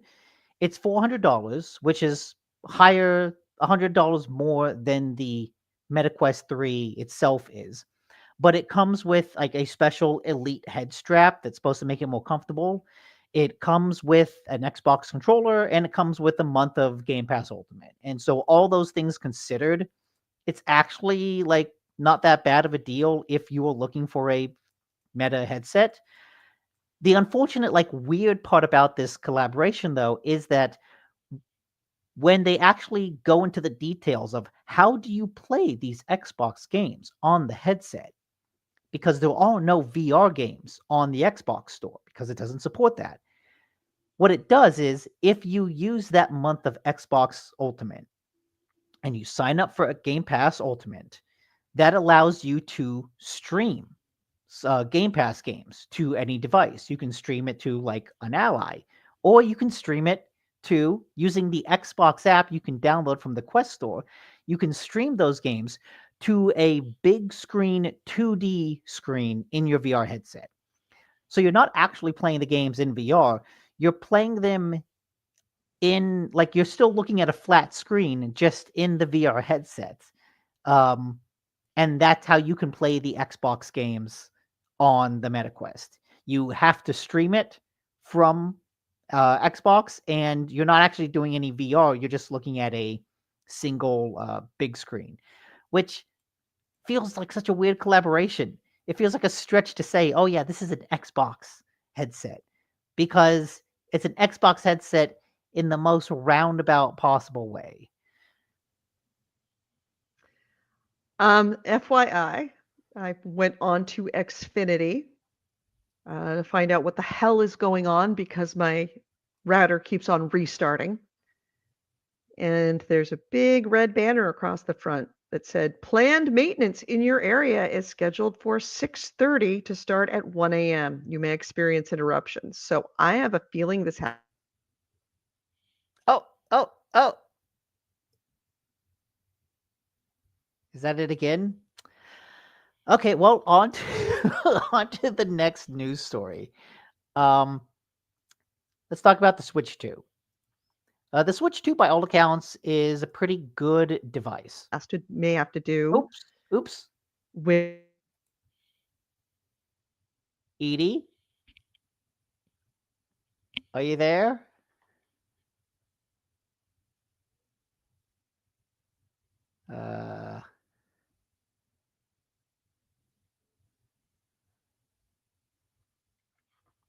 Okay. I want to try to get some video of this. Okay. So D brand makes these control like something you put around the Switch 2. What's the specific word for it?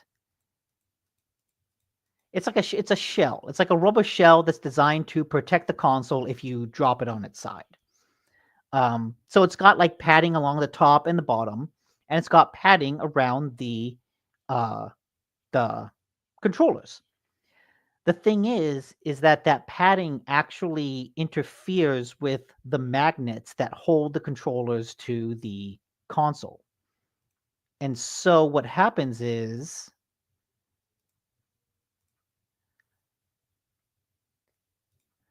if you hold the console, like, you're holding it horizontally and then you let go of one side, the magnet isn't strong enough to support the console. And so it just falls. Cat, stop going across the screen. And this sucks. Like, this is just like a sucky peripheral. It's a sucky add-on. Oh, you made this thing that protects the Switch in case you drop it, but you designed it in a way that will make you drop it. That's just kind of like bad design. But what really set the internet on fire is that Dbrand's response when people started posting videos of this was to basically blame all the customers for holding the Switch wrong. They specifically put out tweets that said, "Oh, no one actually holds it like this. If you do this, you have to hold it, horizontally, and you have to be holding on one controller, and no one actually holds their console like that." And it was just such a spectacularly bad take on the criticism that, they were appropriately raked over the coals for it. Yeah. And so now they've kind of apologized. They basically said this is a terrible response, and after reading your feedback, it's clear that you were being reasonable. Some of you have expressed that opinion in a perfectly reasonable way. Others have expressed it with literal death threats.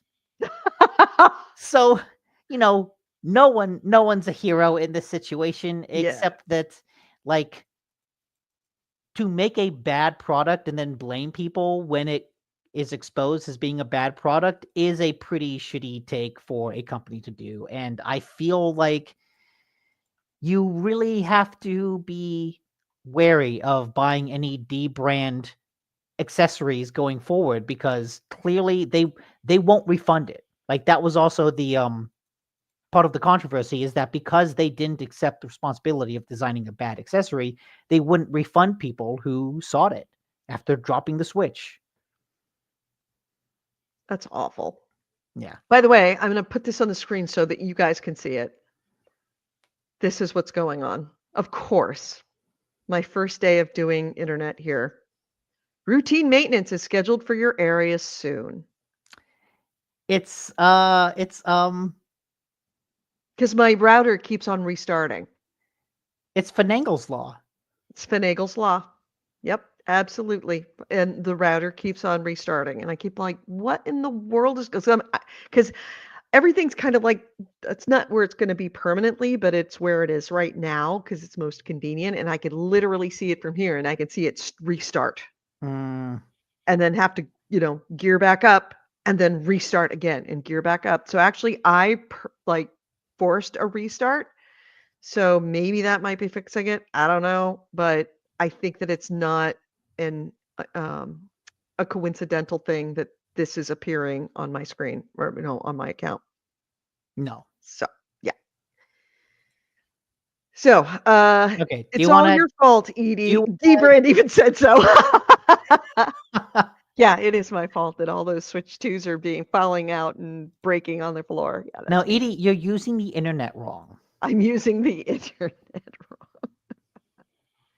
wrong. Anyway, let's see if I can get to it. Actually, don't nod. Actually, having a non-insignificant chunk of its developer of its employees being laid off. It is an undisclosed amount of staff. The way that we know about that is because it is law that you have to announce if you are going to have layoffs and disclose it to state government, and depends on which state it is. You disclose to state government 45 days ahead of time so that people that you can't just magically lay people off, not in big chunks like that. So the studio hasn't confirmed the cuts, but colleagues have revealed the news on their LinkedIn posts, confirming, quote, yet another layoffs affecting the video games industry. The number of people, like I said, not known, but one person called it a non-insignificant chunk of a relatively small team. So there's an interesting statistic that I don't necessarily think is true. I think it's underestimated. Uh-oh. Koi was. Big Brother hears you complaining and flips the switch, turning your internet off. It's like the Facebook ads when you talk to someone about it. It's a big conspiracy. But core developers have lost their. All right, I'm back. Am I back? Yes, Oh, fuck. briefly. Yeah. Anyway, VG247 has estimated, and I don't necessarily agree with it. I think they've underestimated that 2,500 developers have lost their jobs in 2025. Most recently, and we talked about Don't Nod. That doesn't include Microsoft. That is apparently another 2,000 developers, but did include People Can Fly, Jagex, EA, Respawn. I'm assuming that they counted Crystal Dynamics and all the other little squads that are coming along. But another bit about a not insignificant chunk of layoffs is coming from Build a Rocket Boy. So they have announced also that there's going to be. Have you frozen? No, I'm here. Okay, all right. It's hard to know because I'm you're fine. so still that I can't tell when I'm frozen or not. Fuck you. So the Build a Rocket Boy has announced again, it had to disclose this for state reasons, that they will be laying off another 100 employees. And this is the studio that was started by Grand Theft Auto producer Leslie Benzies. Yeah. And they released Mind's Eye, which was widely panned, and I think it's considered the worst rated game of 2025 so far. So at least these layoffs make sense. You released a game that is a massive flop, and what was because Build a Rocket Boy, Leslie Benzies' big goal was everywhere, which was like for Roblox but with high-end graphics. And Mind's Eye was supposed to be a game built using that model. Mhm. Thing is, they ran into some issues funding everywhere. So they Mhm. put out Mind's Eye first to try to get money to fund the rest of development for everywhere. Mind's Eye, not a good game. Weirdly, I'm really curious to play it, and part of me really wants to buy it just to see it. But the game flopped hard. And like you said, it's the worst reviewed game of the year. It in this case, it at least makes sense that that developer would be hit with layoffs. I think it hurts a lot more for Don't Nod because they're kind of in between projects and they just showed off a trailer for a game at Summer Games Fest. Mhm. And so it's like, well, you can't get rid of people working on that team. Maybe they just finished up Bloom and Lost Records, Bloom and Rage. So I Mhm. wonder if maybe that whole team was just let go because their game is now done. Right. But Yeah, then again, that hampers their ability to make future games. exactly. It's robbing Peter to pay Paul. And so yeah, the Mind's Eye came out and it was just not good. It was supposed to be like this mafia-esque thriller in an open world, kind of like GTA. And yeah, the gunplay wasn't good, NPC behavior wasn't good. Hey, I got a guy that does that. They had performance issues on the PC that rivaled Cyberpunk 2077. The difference is that they pulled Cyberpunk 2027 and fixed it and then re-released it. Mind's Eye, they didn't. They just left it out there and tried to do it by hot fixes. So I that one does make sense, like you said, but it still doesn't change the fact it is another big round of layoffs announced in the same week that we're finding out about Microsoft and Donut. So this was not a good week in the industry. In fact, it seems that the industry is getting worse, not better. You'd think that we'd hit rock bottom, but then we find a new bottom on the regular, which sucks, but is what it is. Anyway, your next item. Okay. My next item is actually good news. Ba-ba-ba-ba-ba. Okay.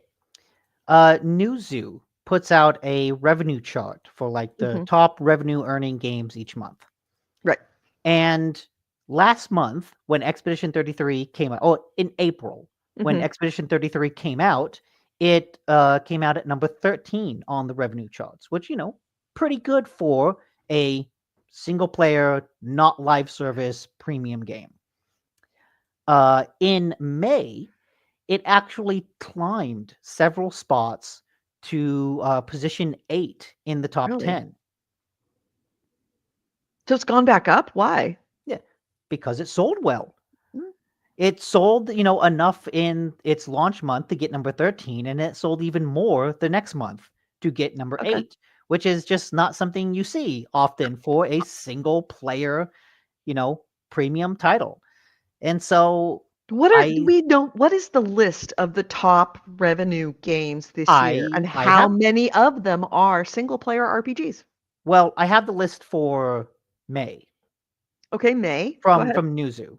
Mm-hmm. Number 1, I'll give you one guess. Grand Theft Auto. No. No. What? Oh, Night Rain? What? Revenue, money. What game makes the most money? What brings in the bank? What is What? everyone chasing? What? Fortnite. Oh, okay. All right. Yeah. Number 2 is EA Sports, which I don't know which EA Sports games that is. It's just EA Sports. Mm-hmm. Number 3 is I think they are grouping things together because number 3 is Call of Duty Modern Warfare 2, 3, Warzone, and Black Ops 6. Right. That's why EA Sports that's all of the sports all games. the EA And that's all of the Call of Duty games. Which, think about that for a moment. All of the EA Sports games combined made less in May than Fortnite. Yeah. All of the Call of Duty games combined. Why do made you think everybody wants it to be Fortnite? Why do you think that it's been like, they want to have the next big live service game? Yeah. Everybody wants that. But Fortnite is the equivalent of World of Warcraft. You can't just make an MMO and just expect it to be as good as World of Warcraft. Anyway. Yeah. So number 4 is Night Rain. Mm-hmm. Number 5 is NBA 2K25. Number 6 is Counter-Strike 2 and Go. Mm-hmm. Number 7 is Forza Horizon 5. Number 8, as I talked about, is Expedition 33. Mm-hmm. Number 9 is Doom: The Dark Ages, which just came out that month. Mm-hmm. Number 10, Minecraft. 11 is Destiny 2. 12 is The Sims 4. 13, Valorant. Followed by MLB The Show 25, Elder Scrolls 4 Oblivion Remastered, Grand Theft Auto 5 at number 16, Roblox at number 17, Marvel Rivals 18, League of Legends 19, and the new life sim game Fantasy Life I, The Girl Who Steals Time in number 20. Okay, so surprisingly, I was hoping I was going to see a lot of single player games, and it's not. There's a lot of live service games. A lot Because of live service those games. bring in the revenue. And a lot of the single player games that you do see are new things. Oblivion, Doom, Expedition 33. Yeah, those are kind of the only single player games. Yeah. Other of these have single player modes like Grand Theft Auto 5, MLB The Show, you can play single player, Sims, you can play single player, Right. Destiny, Minecraft, Forza, NBA. Mm-hmm. God, think about that. The Sims is still making the top 20, making money. Yeah. They've been at it for 25 years? 30 years? And The Sims actually climbed the rank. Because the month before it was 15, and Well, they in April released it a was new one that's fairies. okay. Yeah, in April it was 15, and in May it was 12. Yeah, they released a new fairies pack. Um, yeah, think about that. Wow, that's you know, it's a lot of money over the years. Yeah.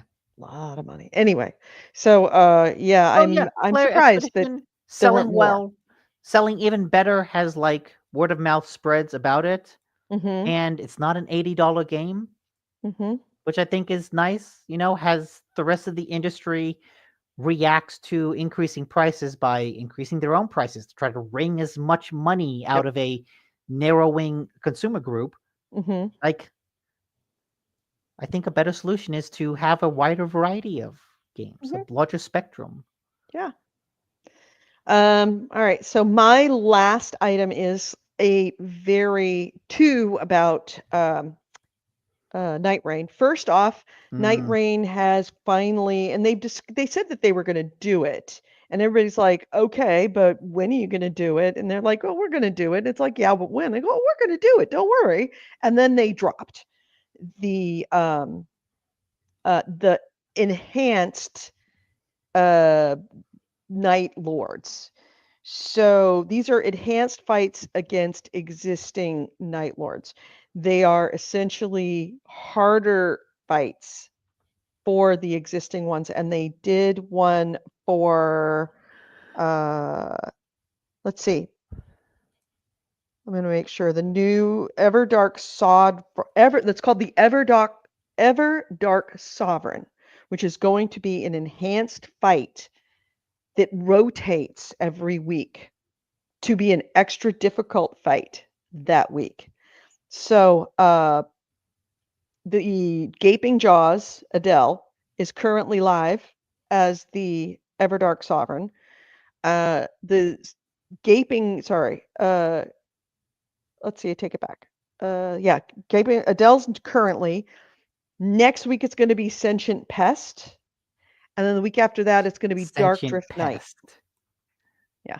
So they've actually, without much fanfare, just went and launched it. And they said that they're still working on the whole duo thing. So that's a thing that might be happening soon.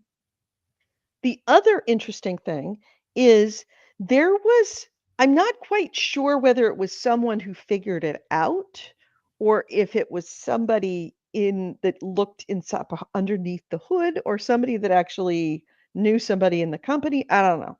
But if you've ever wondered why it was very difficult to pick up somebody in the down but not out stage in Night Rain, with like the first time you go down, you only have one bar. The second time you go down, you'll have two bars. The third time you go down, you'll have three bars.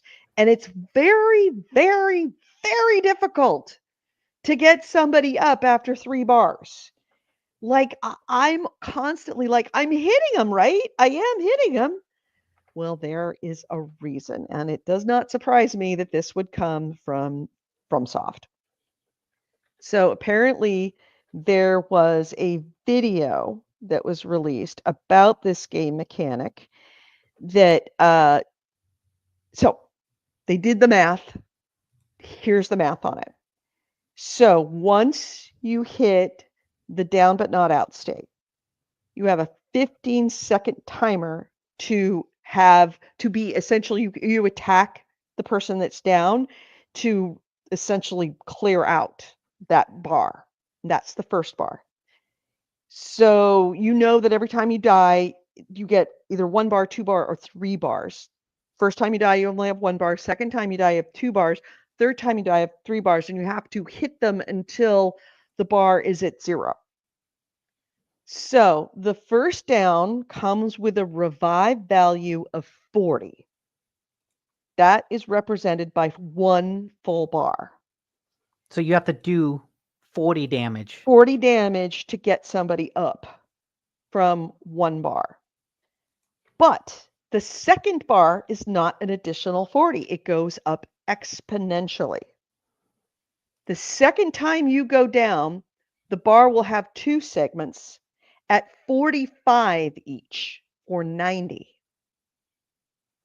The third time, when you have 3 bars, that now has each bar has a value of 80. So you need to go 240 damage to pull somebody up from down but not out with 3 bars. So that's nearly twice as much as the first 2 bars combined to get them off that third bar. So it's not that the third bar itself is 80. It's that all 3 become 80, so that way that when you start hitting them, it goes down at a consistent amount. So it takes that exponential value, breaks it into 3, and makes each of those 3 bars that amount. So what makes the process even more frustrating, obviously, is that if you stop hitting someone, that bar starts to fill up again. If you stop for exactly 3.5 seconds from doing any damage to that person when they're down, then the bars start refilling.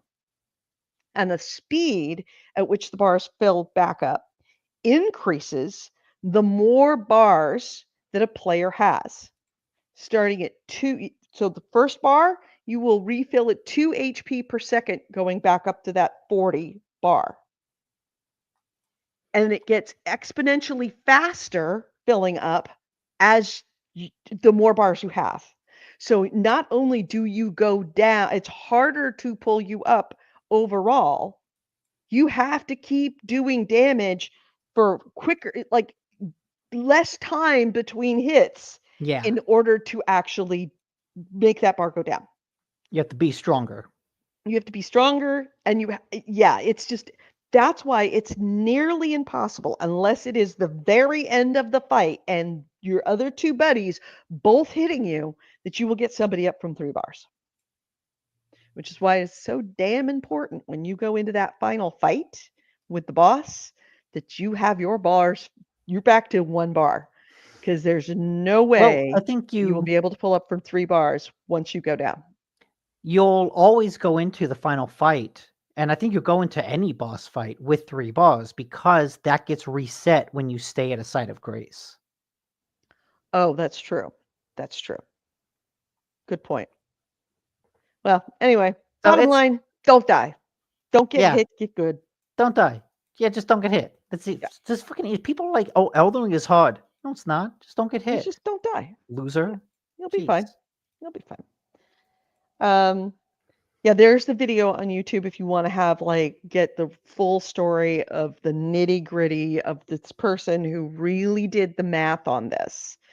But the revives are as brutal as the rest of the game. In fact, I would say the revives actually more embody the feeling of Elder Scrolls than the game Night Rain itself.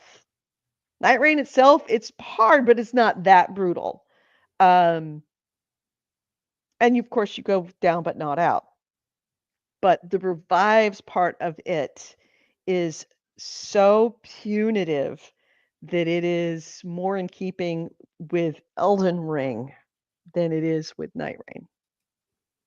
So, yeah, bottom line, don't die.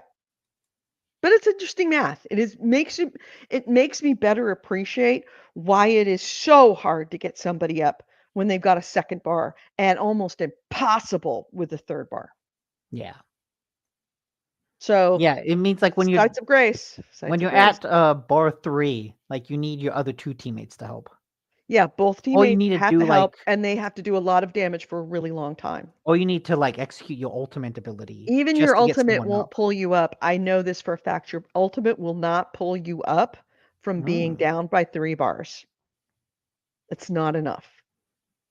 You will need ultimate and then keep hitting them. So, yeah. There you go. That's why it's so hard to get back up. So, you have any other items? Yes, I have one more that's just like one other like what the fuck are you doing? Mm-hmm. So Microsoft Xbox updated the Xbox I 360. saw that. Like, oh wow. 20 like the store is no longer supported, but they updated the Oops, homepage sorry, my bad. basically to just show you an ad Oh, for really? That's what it was? To show you an ad? yeah, here I will show Oh. you. I don't know if I want to give them any free like screen time, but go ahead. Sorry, I got a cat in the middle. Okay. Remove other media streams. Oh, Oh, that's gotta me. remove that Hold one. on a second. So that's it. That is the new homepage. It's an ad for the Xbox Series S and S, although you wouldn't necessarily know that looking at it because there's no text on screen and no price and nothing. If you click on the ads, if you highlight them with the controller and click A, it doesn't do anything.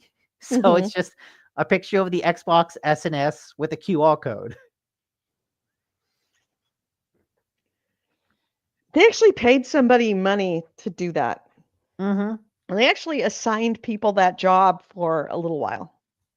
Maybe it was a week, maybe it was less, but somebody actually was assigned to do that.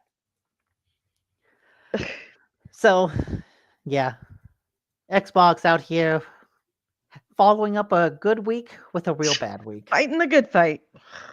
Anyway. All right. So anything else before we start? Oh, you went and did that. I hate it when you do that. There you go.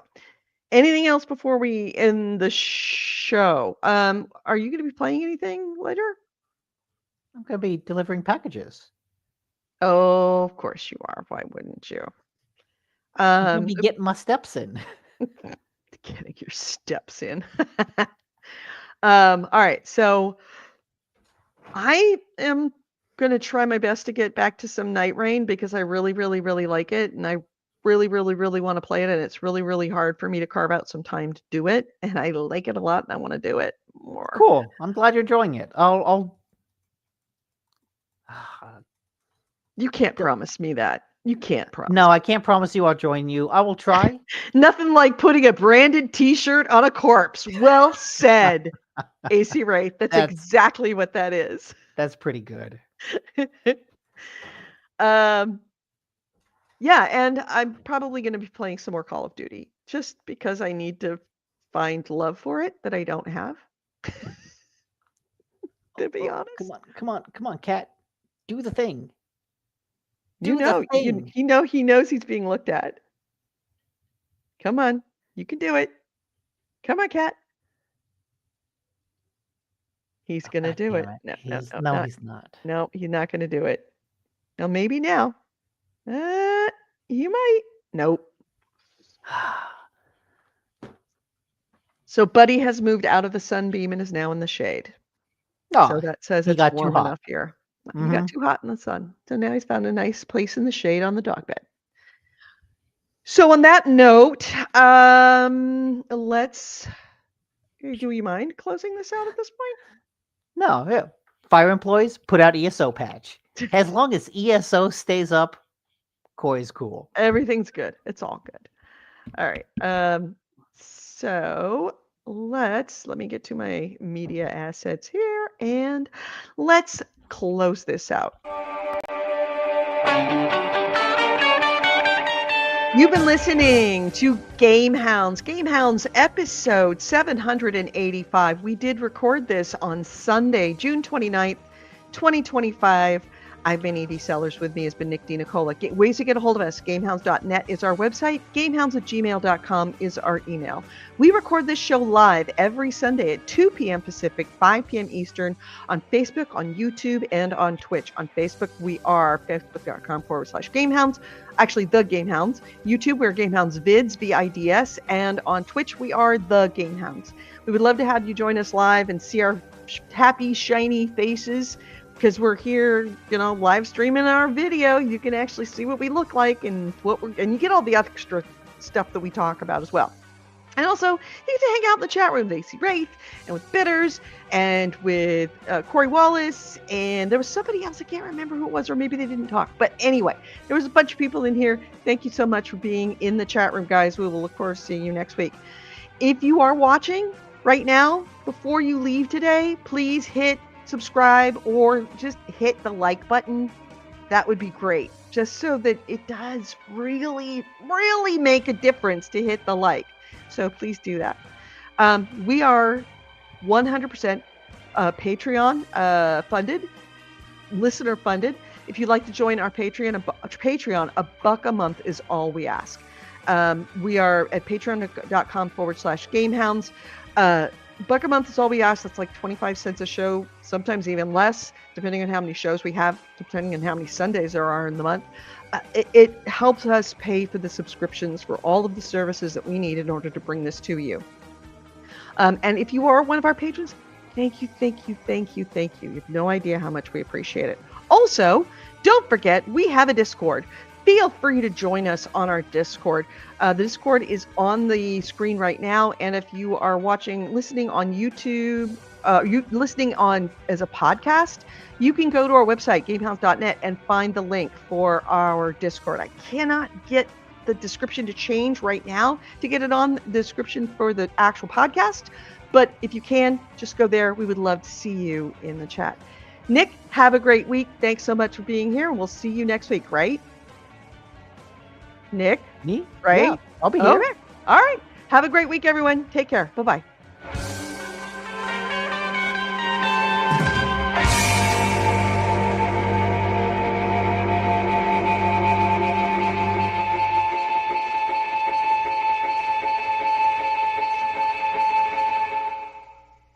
And thank you for liking again, Corey. Could never have too many likes. No. All right. Death Stranding is all about likes. Every time I deliver a package, I get likes. It's all about the likes. All right. So I am going to pack up here and go back to there. And actually, I have to go and pick up some stuff out of the mailroom. I think my table is here. I'm not sure. Can you? Are you gonna get trapped in the mailroom? Are you gonna have to like move it in pieces? I remember the No. couch was quite an The couch was, epic the couch required debacle. 3 or 4 trips with like part of the couch hanging out and of the back of Chris's car and me sitting on it. No, it shouldn't be that much. I mean, it's just a dining room table, but you never know. So I'll go down and investigate. I don't know if it's actually been delivered yet. Let me actually see if it has been delivered. That came from. I let the cat out when you started the outro, and now he's trying to get back in.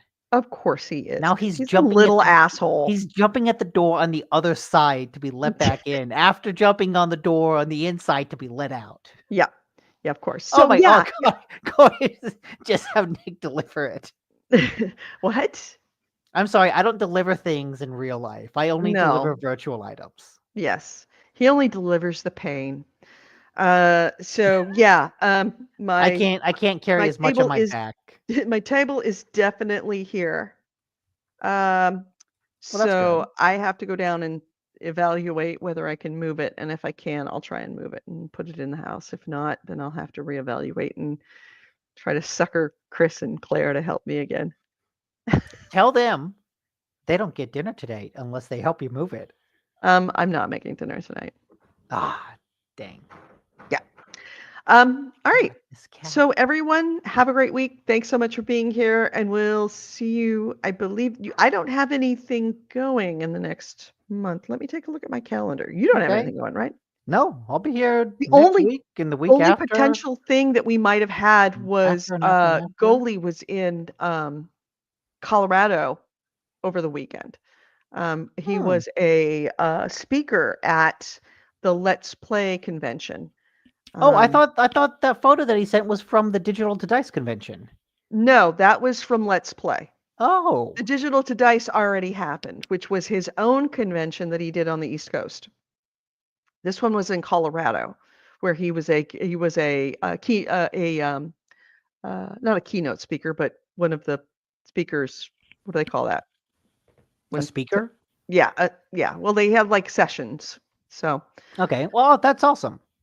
Yeah, I don't think I've got anything going. I take that back. No, because no. Next Saturday, Saturday the 12th is the Dodger game, so I'm definitely doing that. Okay. And Chris and the girl child are going to be in Seattle, but I'm not going. I'm going to be taking care of the cats. And the next time that we will have a break, just to give you a heads up, is the weekend of on the 27th we're going to have a break. July 27th, so the end of July. Okay. Where you The going? reason being is I'm going up to the Petaluma Music Festival. And even though technically the show that I'm going to see is on Saturday, I have a distinct feeling that I probably am going to be staying up there. Just because it's that's a long trip, long way to go to come home at the end of the night after a music festival that is going to be going pretty well all day. The first two acts are things that Chris wants to see. The last act is the thing I want to see. So we're going to have to be there all day. And I'm imagining that, I mean, he's Yeah, probably that's going to come back, or either that or it's going to be so late that I'm going to be like, I'm going to be late and sunburnt and it's all going to be bad. So I'm just assuming that. yeah, in good traffic, that's like an hour and 20 minutes. Yeah, it's a couple of hours. And yeah, at the end of a concert, we're going to be just absolutely freaking exhausted. I'm not sure what we're going to be doing with the girl child because she's not coming. So we're going to have to figure that one out. She'll have to fend for herself. Yeah, pretty much all day. So I don't know how that's going to work. We'll see. All right. So everyone have a great week. We will talk to you Have later. her hunt a coyote. If only I could. If only I could. For so many reasons, I cannot. All right, everyone. Have a great week. Bye. Bye.